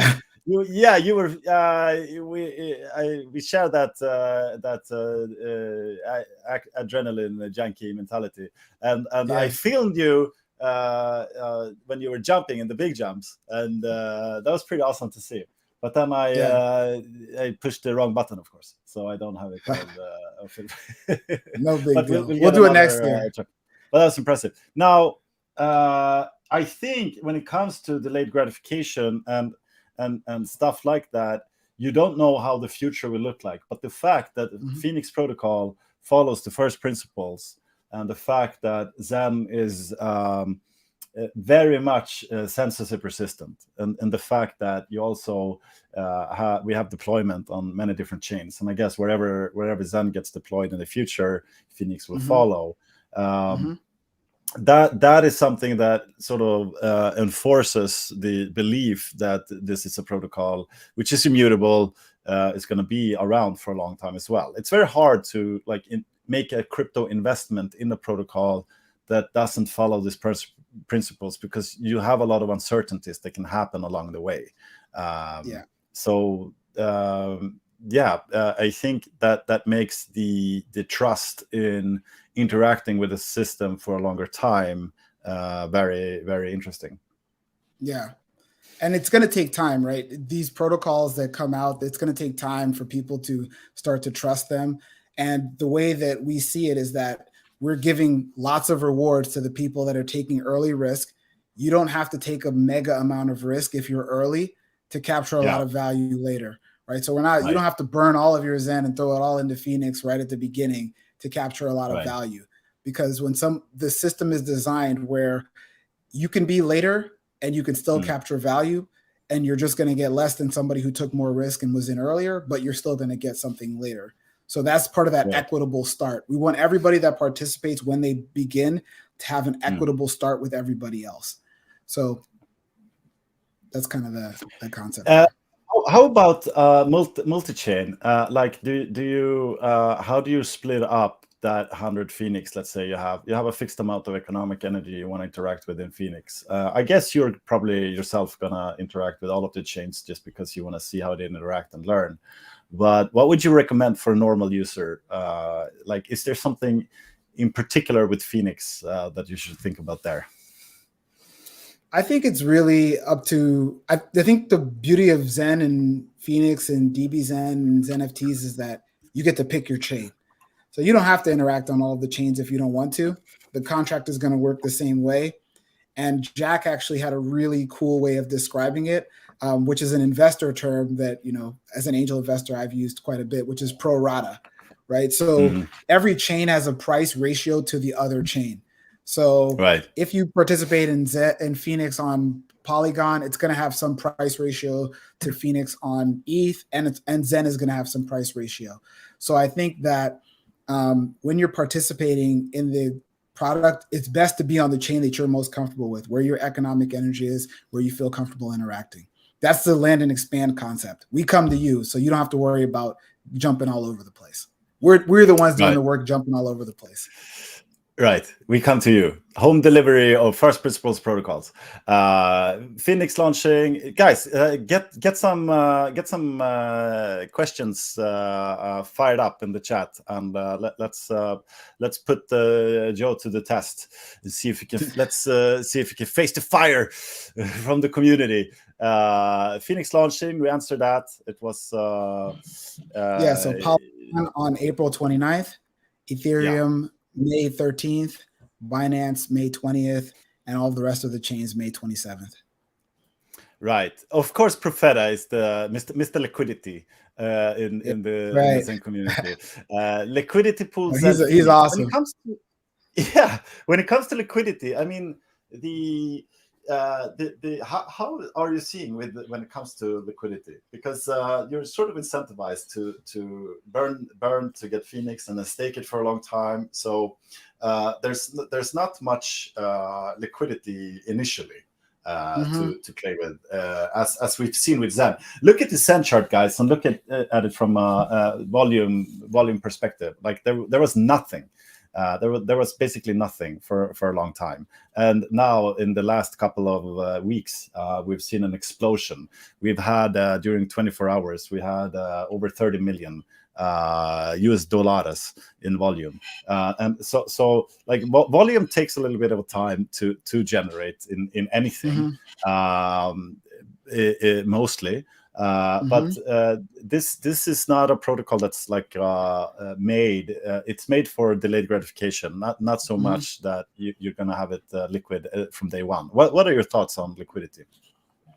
So I think that day one, somebody who has Zen and somebody who has FENIX is going to make a liquidity pair and put those two tokens, like bond those two tokens.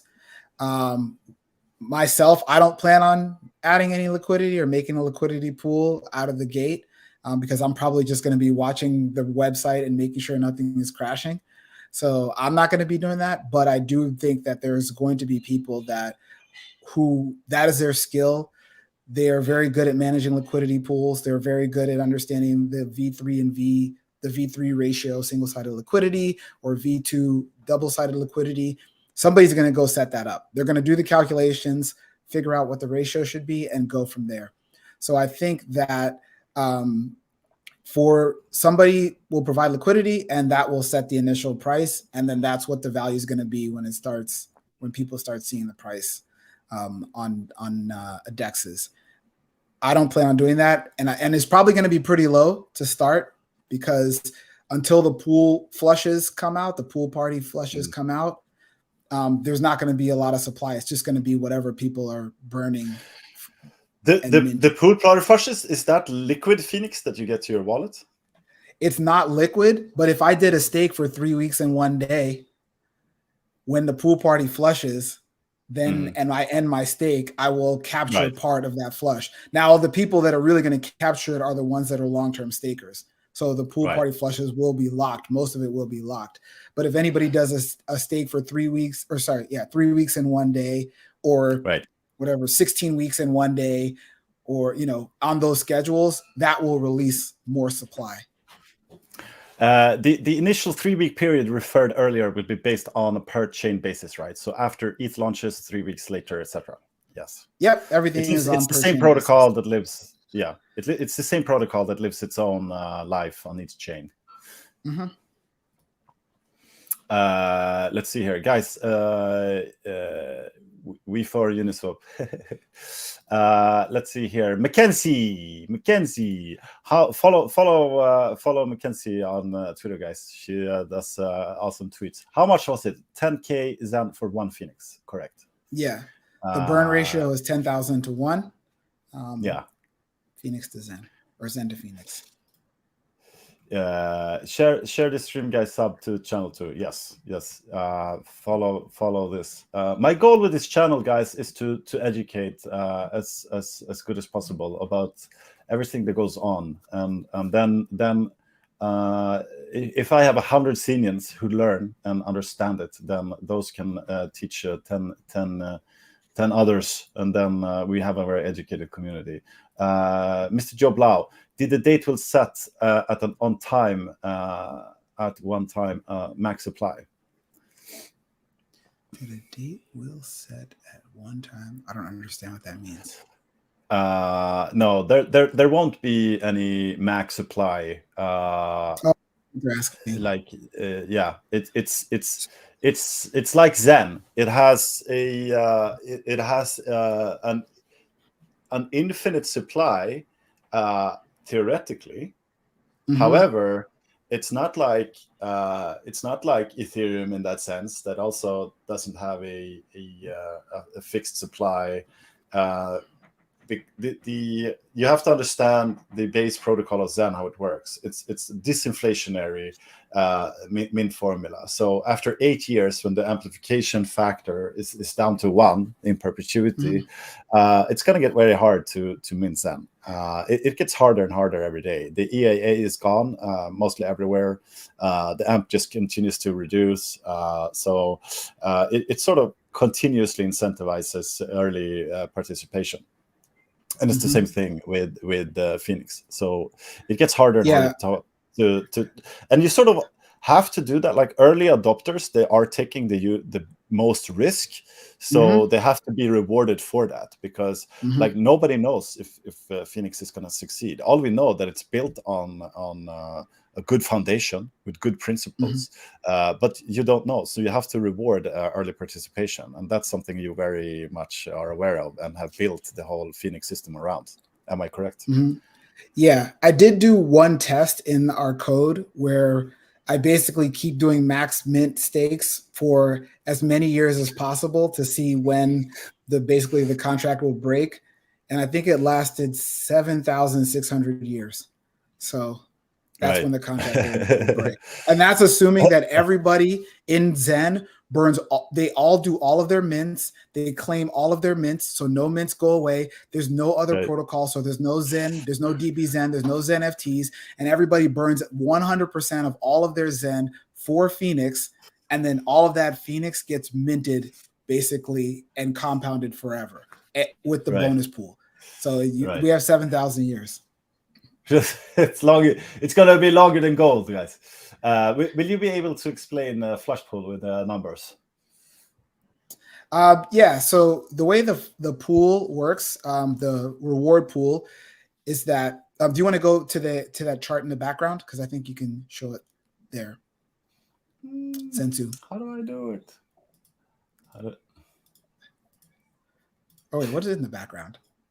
Oh, okay, yeah. Just zoom in. Background. Okay. Never mind. I thought that was the chart. But it's the same thing I have here. So yeah, perfect. Yeah, that's top one's perfect. You can just zoom into the red part. Yeah.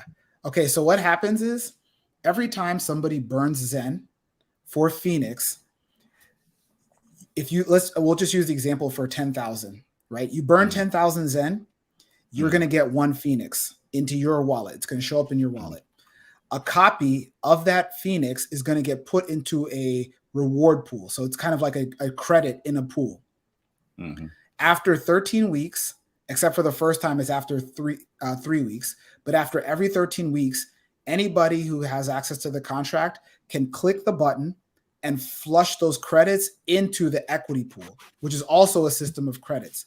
So what would happen is effectively if you had 1 FENIX and you did a stake for 3 weeks and 1 day, and then you flush the reward pool on that 3 weeks, you will basically get back 2 FENIX because you're going to get back your original FENIX plus your inflation plus the copy that you flushed into the equity pool.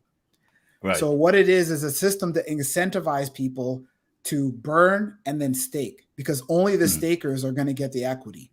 If you burn and provide liquidity, you don't tap into the equity pool. Right.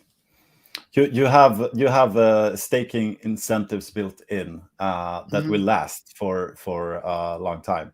How did Joe come across Zen? We didn't know each other before. The first thing I saw was not you. It was some guy who made Zen.fyi, which is an alternate UI to Mint Zen, which is awesome. Yeah. Which I used a lot to look at every day because I looked at the global rank numbers and you illustrated it. Pretty cool. Yeah, now we have like professionals making dashboards. So, but yeah, so what happened? I was working on a different project with Johad. We were working on something else, kind of like a Linktree Web3 project. And one of my really good friends was like, "Hey, you need to look into this thing called Zen." The founder is this guy, Jack Levin. He's early at Google. And he's like, you really, really, really need to look into this. And this is a really good friend of mine. Him and I have worked together for a bunch of years. We used to work together. And so I was like, okay, let me just take a look. I think this was a week before Zen launched. And so for me, the way I look into stuff generally, especially if it's technical, is I just look straight at the code. I don't really follow people's narratives. I don't really look at what people are saying on Twitter. I just go look at the code and see how the code works. And so I read the Zen light paper. I went and read the Zen smart contract. And then I was like, well, this seems pretty simple. All you can do is mint and stake. Let me make a website real quick so to see if I can call this contract and understand the flow and understand how it works. And so what I did was I built Zen.fyi in about a week to understand how Zen worked. And so when Zen launched, Zen.fyi was kind of right along with Zen. And every time Jack launched on a new chain, which I didn't expect, but every time Jack launched on a new chain, I had to make some tweaks and updates to figure out how to make it work with what was going on. So one of my friends just told me about it, and he told me to look into it because Jack was a reputable person. So that's how I kind of heard about it. Friend told me. We're very happy for your friend. I think Profeta wants like these primarily, like all of this I've gotten. You're gonna tweet this? We're gonna, or have you already? So we are going to share both of these. Johad is working on a cleaned up version of that bottom one. We are going to share these hopefully later today. So these will be very helpful for people that are going to be educating other people about how the protocol works and the life cycle. So we have a simple one that's going to be easy for people to see and easy for people to kind of walk through. And then we're going to have that advanced one, which is going to have some of the formulas and more of the complexity in the system for people to walk through that one as well. So yeah, we're going to share all this stuff to make it easy. Yeah. And I just posted your GitHub here in the comment section. So which you also can find on Twitter and on what is the website? FENIX.FYI. FYI. Yep. Yeah, so there you have links to whatever, so you can find these models and everything. It's very nice light paper. It's very easy to read. You have to read it, guys. You have to read it. It's just like a few pages, but it explains the whole concept. It's not that a lot. So let's see what this Profeta now. He's a liquid guy. So I provide liquidity. I burn my FENIX. I get the reward pool, and I have a encapsulating FENIX NFT. So if I want to sell it to someone else, yeah, I guess someone can build that on top of FENIX, I guess. I'm waiting. Somebody's probably already working on it. It's a natural step, like what we did with Zen. Like we did Zen, then batch minting of Zen occurred. So then we thought, okay, let's also provide that to our community in a safe way.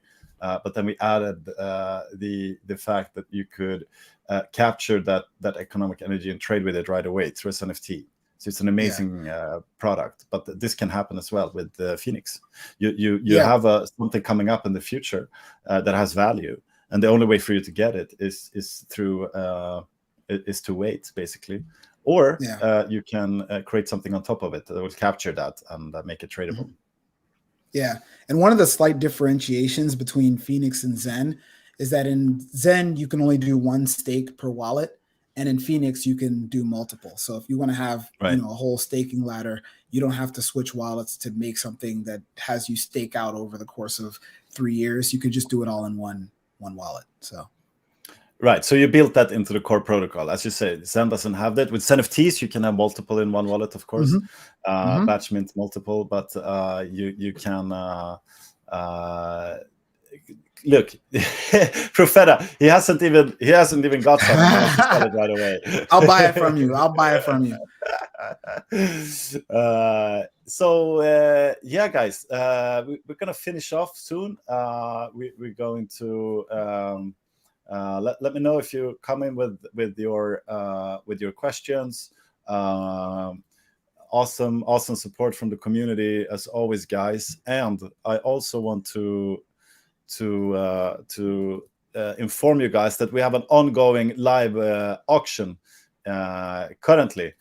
It's a 72-hour auction. We started, was it yesterday? Like days just go in and out in yesterday morning. Yesterday morning. Here. And it's here we can see it's 1 day and 23 hours left of the Sun Nights auction, and we have bidders coming in. Like 72 hours auctions is very interesting because it's a lot of game theory. What we saw with Zen, of course, overnight is like the biggest bull run of Zen. I actually completely forgot about that while we were talking. So I think we did a good job to focus on FENIX now. But like the price of Zen skyrocketed. So it's harder to buy Zen right now to participate. So early participation was rewarded in that sense. But you can see here that we have at least 100. It's not displayed here how many have participated in total, but you can see that in total 6 billion Zen has been deposited. So this is going to this is going to be burned right after the auction ends, and this is the accumulated out of the 100 first. So check the bid, guys. Check the auction. The top 100 winners gets an ordinal inscribed in the first within the first 400,000 ordinals on Bitcoin, which is an historic event. And here you can also read on it. So we're very excited about this experimental project. Did you what's your take on ordinals? Did you ape into it yet, or have you been too busy? I've been too busy. I feel like most of my I've played with every single protocol that's come out. So I have like some DBZ, I've played with Zen NFTs, but I think I'm really trying to save, most of my economic energy for the FENIX Protocol, because that's what I'm super excited about. But I'm Right. testing everything, so I'll probably Yeah. get one of these. But I have to like be cautious because I want to also make sure that the protocol that I've put most of my energy into is also going to be successful. So You can't participate in everything, or you can a little bit if you're really a like little bit, into yeah, an ecosystem. Just to yeah, a learn, little like bit, for the educational part, you should, if you have the yeah. possibility, participate in everything. But you can't like optimize everything to the fullest extent, of course, because already now we're seeing you have so much to do with Zen protocol and Zen NFTs, and Mm-hmm. then you have DBZen, and now you have Zenites, and soon you have FENIX. And this has all happened very rapidly. Like when did we launch Zen? Or was it? Was like 6 months ago or something like that. A little bit Yeah, more about now. 6 months. 6 months. Yeah. Wow. That's quite October insane. 11th or something. How much we did in that short amount of time. Just in that short amount of time, guys. Look at this volume. These numbers speak volumes. Not number one we were for a while. I don't know if we still are. And we have. This is what happens, guys. To refer back to where we started this discussion today, this is due to the fact that people are gaining interest in our ecosystem and what we are building, and realizing when they look down deeper into it is the fact that they're trying to punch hole in our ecosystem, which they should try to at least. But then they realize that the fundamentals are insanely strong in the Sun ecosystem because it's based on first principles. And suddenly it just says, poof, boom, bang, and you see something like this. So don't sleep on Zen. And then as we talked about, you have Zen, and then you should have the possibility to convert that cash into something else. You can convert it to diamonds, which, by the way, might become deflationary diamonds. And then you have a DBZen, which is a limited supply token, limited to the 5.01 million in total. Distributed over 62 years, 50% distributed in the first year, etc. And then you have X1 layer one in the works.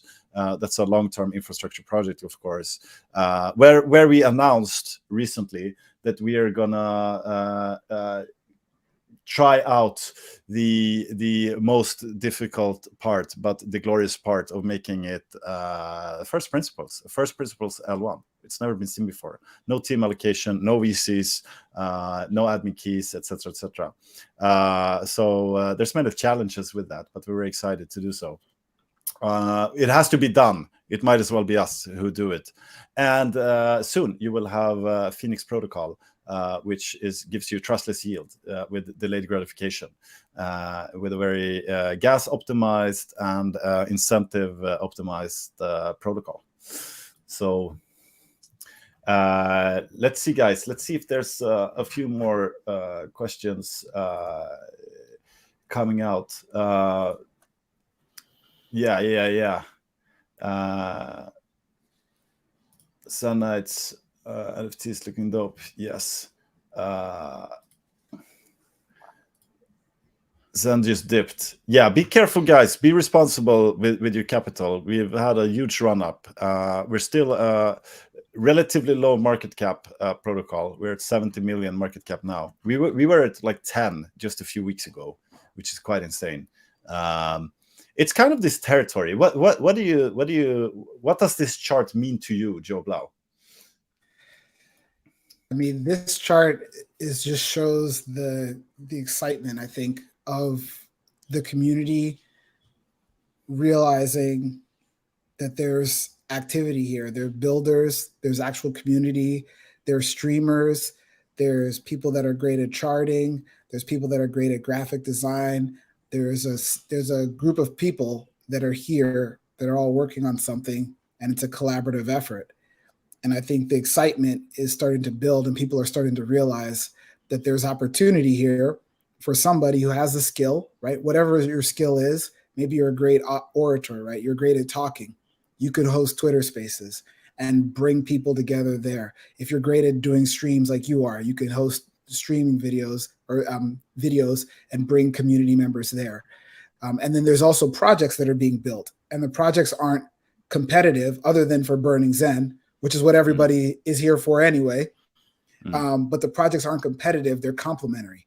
So if you like something, if you want to participate in ordinals and be one of the first people that has Zen on Bitcoin, you could do the Zen Nights, right? It lets you tap into that.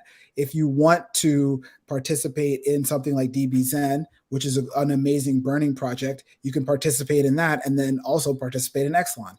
If you want something that's a little bit more relaxed and not as engaging, you can do something like FENIX.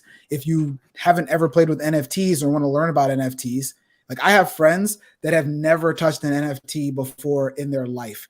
And now they have, a bunch of Zen NFTs, right? So and now they understand, they're going on OpenSea, they're seeing what the prices are, they're seeing people make bids for them. They're understanding this whole part of crypto that they never really participated in before because there was no reason for them to jump in there. They weren't going to buy a Bored Ape or a CryptoPunk. And so I think what this chart is showing is adoption, people really excited about the first principles of crypto. And this is kind of like the start of people understanding the ecosystem, understanding that if you have a skill, if you want to contribute, that there's opportunity for you to become a part of this. But they said it was going to go down forever. What's the utility, FENIX, other than giving Zen? So there's two things, right?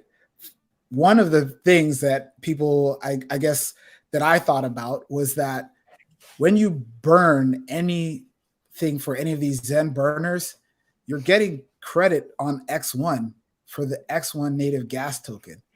So you're almost, in a sense, you're bootstrapping a future chain that's going to be an amazing place. It's going to be fast. You just saw me doing the demo at the beginning of this live stream, and I was doing the demo on X1, right? So you see it's a fast chain. The fees are pretty cheap. It's a very easy system to use. So you're getting credit for that. That's part of the utility.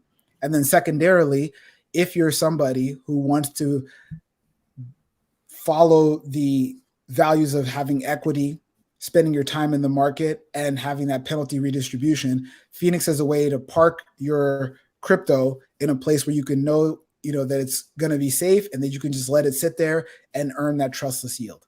So those are the two benefits for burning for FENIX.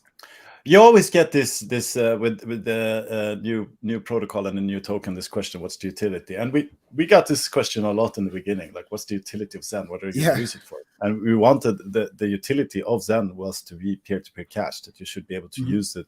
And why should you use it? Because it follows first principles. So it's a means of payment that you can trust, that's censorship resistant, that's decentralized, and all of that stuff.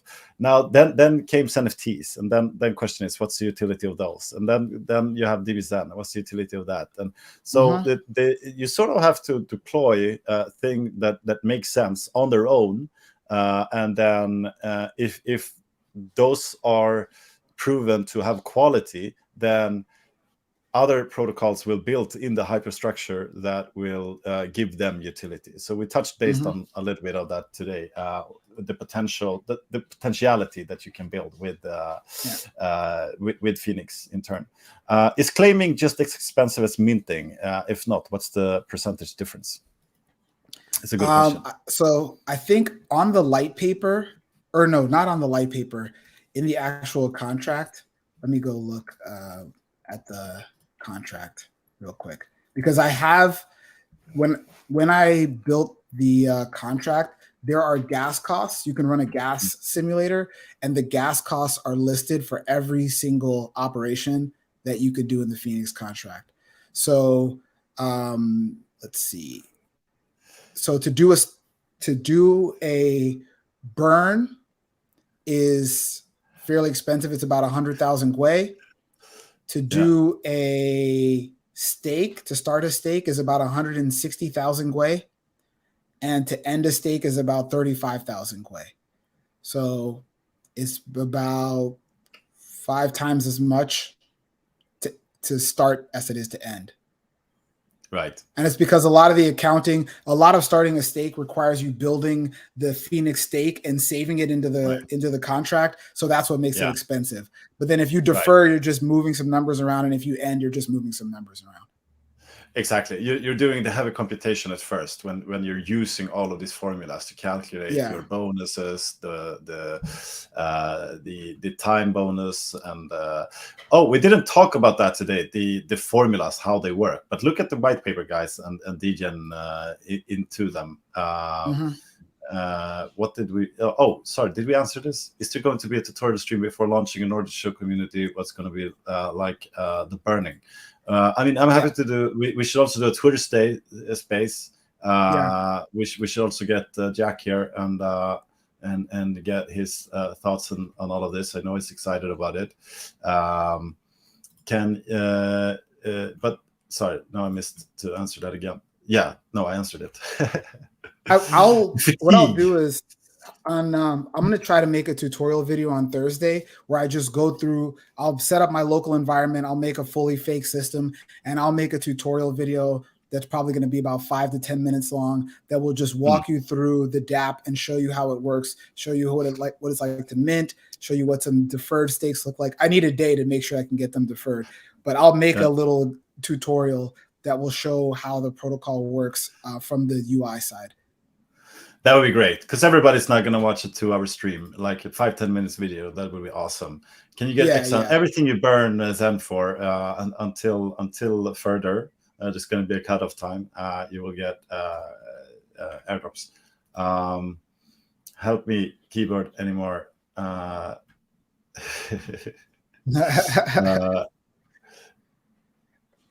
Yeah, people are pumped. People are excited. Joe. Yes. When FENIX very soon in a matter of within 2 weeks, first launch on Polygon. Yeah, Polygon is on April 29th. Let me just make sure that's the right date. I'm saying that. I keep saying it. Check my calendar. Within this month, FENIX is going to launch within this month, guys. That's absolutely insane. We've been looking forward to this so long. How are you feeling, by the way, for that? Is it a lot of stress? Is it a lot of? I mean, of course, you should be nervous. Yeah, you should be nervous, man. Yeah. No, but you've been working on this very hard, and the community is excited for it. So unless you're not nervous, then you're doing something wrong, right? But you can be nervous in a good way, so to speak. Yeah, we spent 6 months spent all of our time over the last 6 months working on this protocol. And, there's a lot of pieces to it. And a lot of stuff is new to us. And in the process, we've made a lot of friends. We've learned a lot. We've had to build a community. So there are a lot of new learnings for us. And I think this is going to be the most critical piece, which is, this thing needs to launch and not fall over, right? And it needs to stay up for years. And we're not going to know what that's going to look like because, Ethereum changes things under the hood. Every chain changes things under the hood. So it's going to be an interesting experience. But I'm excited, but I'm also nervous as well. So is there anything, is there any threats in the SWOT that makes you think that there could be any potential delays, or are you more or less nothing is sure, guys, when it comes to launches until the immutable code is immutable, but is there something that you fear, or are you pretty certain about the release schedule here? I think we're pretty good. I mean, we've looked at our contract. I've had a bunch of smart people look at our contract. I have my brother, he's like a mini genius. I had him take a look at it. We've obviously had the auditors look at it. We've had public people. There have been people that have DM'd me with ideas and suggestions about the contract. If you can read Solidity and you want to take a look at it, please give me any feedback. I would love to hear it before we launch. But I think we've had enough people look at it, and there's enough testing built around the contract that gives me confidence that it's going to perform the way it says it's going to perform. People have been really gracious in prior test nets to go test things and see the inflation working or not working properly. So we've had a lot of user testing with the system, which has been very helpful. So I think we've done a good amount of testing. I'm stressed right now. No, I'm just kidding. We've done a lot of user testing, which has made me feel a lot more comfortable. But again, this is not mainnet. Mainnet is a different beast. So we're gonna see when we get to mainnet. Absolutely. And yeah. What will be the FENIX website to participate? Ryan Torres is in the house, guys. Ryan Torres is in the house. So right now, if you go to FENIX.fyi, right? Yeah, FENIX.fyi, and the testnet is on testnet.fenix.fyi. Right. Oh, this is funny. I hope you guys are working on a payment app with cards and all. Yeah. For another stream. What's the least amount of time recommended to stake FENIX? I mean, you could do a week. I don't know. I would say if you're early, I would say to try to capture that at least first reward pool party. Yeah. So within that first 3 weeks, it'd probably be good. But I don't know how long the long stakers are going to stake, because what I've seen is that testnet is no indication of how our mainnet is going to go. When I was on Zen doing the Zen testnet before Zen came out, I don't think the EAA, the C rank didn't even get over 10,000. It was at like 6,000 or 7,000. And then when Zen launched on mainnet, the C rank was over 10,000 in like 15 minutes. And then it went ballistic. So there's no real good way to. I remember the launch, man. It was crazy. We just we did everything correctly by the book. We built the community, we informed everybody, we made sure everyone knew what was up, and then we launched, and then it was just like boom. We had to mute the whole Telegram chat, and had like thousands of people just like and then we were like a few minutes delayed. But it was pretty cool because of that high participation, like a lot of energy coming into it. And like even I got my first like stake, my first mint, it was above 15,000 even. Like, so it's pretty cool as a story for participation.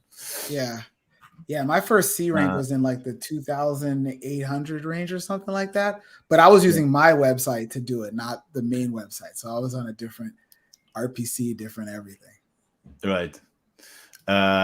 There's no max supply coded, and we should mention that too. Like short-term stakes they also fill a function. Like you want to get some FENIX out liquid to the markets and to start trading it a little bit, because it's a component of interacting on a free market, on a decentralized market with the economic energy. The price starts at 0, the supply starts at 0, just like Zen. So I mean, it's like what happens to that price in the short term with low liquidity. It can be anything can happen. It depends on where the first trade is happening, and it can move completely nuts up and down. But absolutely. So you have to, a lot of things when it comes to like suggesting times and stuff, I'm not very good at predicting, because I just try to go as far and long as possible. But everybody has their own game theory. I'm sure there's somebody who's going to stake FENIX for a year and a half and calculate the Bitcoin halving and the next bull market, and then have a bunch of liquid FENIX right at the top. And there's going to be somebody who's going to do that. That's just not me. So I think that everybody has their own strategy, and I think you should pick what works for you. Right. Here we go. Someone's listening in the chat. First principle is the only way to go. That's exactly right. Joe, Thank you so much Thank you. for coming on and explaining the FENIX concept. We're very proud to have you in the community. We're very grateful for all the contributions you've done. We're very excited for what's to come. We're excited for FENIX to play with it finally. And it's a protocol which is not attached to you. It follows the same first principles code of seniorship that DBZen also follows, and that FENIX also follows. So you're interacting straight with the protocol, guys, and it's a very important thing to make clear. Yeah, like if somebody wants to build an alternative front end or like an app that sits on top of it, you can definitely call the protocol. You don't have to talk to me. The code is public and the contract calls are going to be public, so you can just call the protocol directly. I'm not a middle person in this system. I'm just the first person that's building the UI for it. That's it. But outside of that, anybody can build a UI. Right. Right, guys. Thank you so much, Joe. Yeah, thank you. And thank everybody who stayed and hung out, because I mean, this is a big part of people's day. So thanks for everybody who stayed, hung out, chatted with us, asked questions. And like I said, I think if you want to ask more questions, we can probably do Twitter Spaces later this week, or we can set up something in our Telegram. And on Twitter, we're at FENIX_protocol, FENIX with an F. And then if you want to follow me specifically, I'm at Joe Blau on Twitter. Right. Awesome. All right. Over and out. And FENIX, we're soon going to see FENIX rising through the ashes of BirdZen. LFG, guys. Have a good day. And the broadcast. Goodbye, goodbye, goodbye. Always a pleasure. Thanks guys for the support. And Honey Deals. Did you just wake up, Honey Deals? Lancelot. Oh God, all the celebrities are coming in. Oh, Lancelot. Oh yeah. He needs to write an article about FENIX. Well, I want him. He's gonna do a what are those things called? Does GPT take my voice and make a meme out of it? Oh yeah, that would be an honor. if you're in one of his videos, you're honorable. All right, guys. It's coming. All right. Okay, let's set the alarm for it. Awesome, guys. See you, Joe. Goodbye. End the broadcast.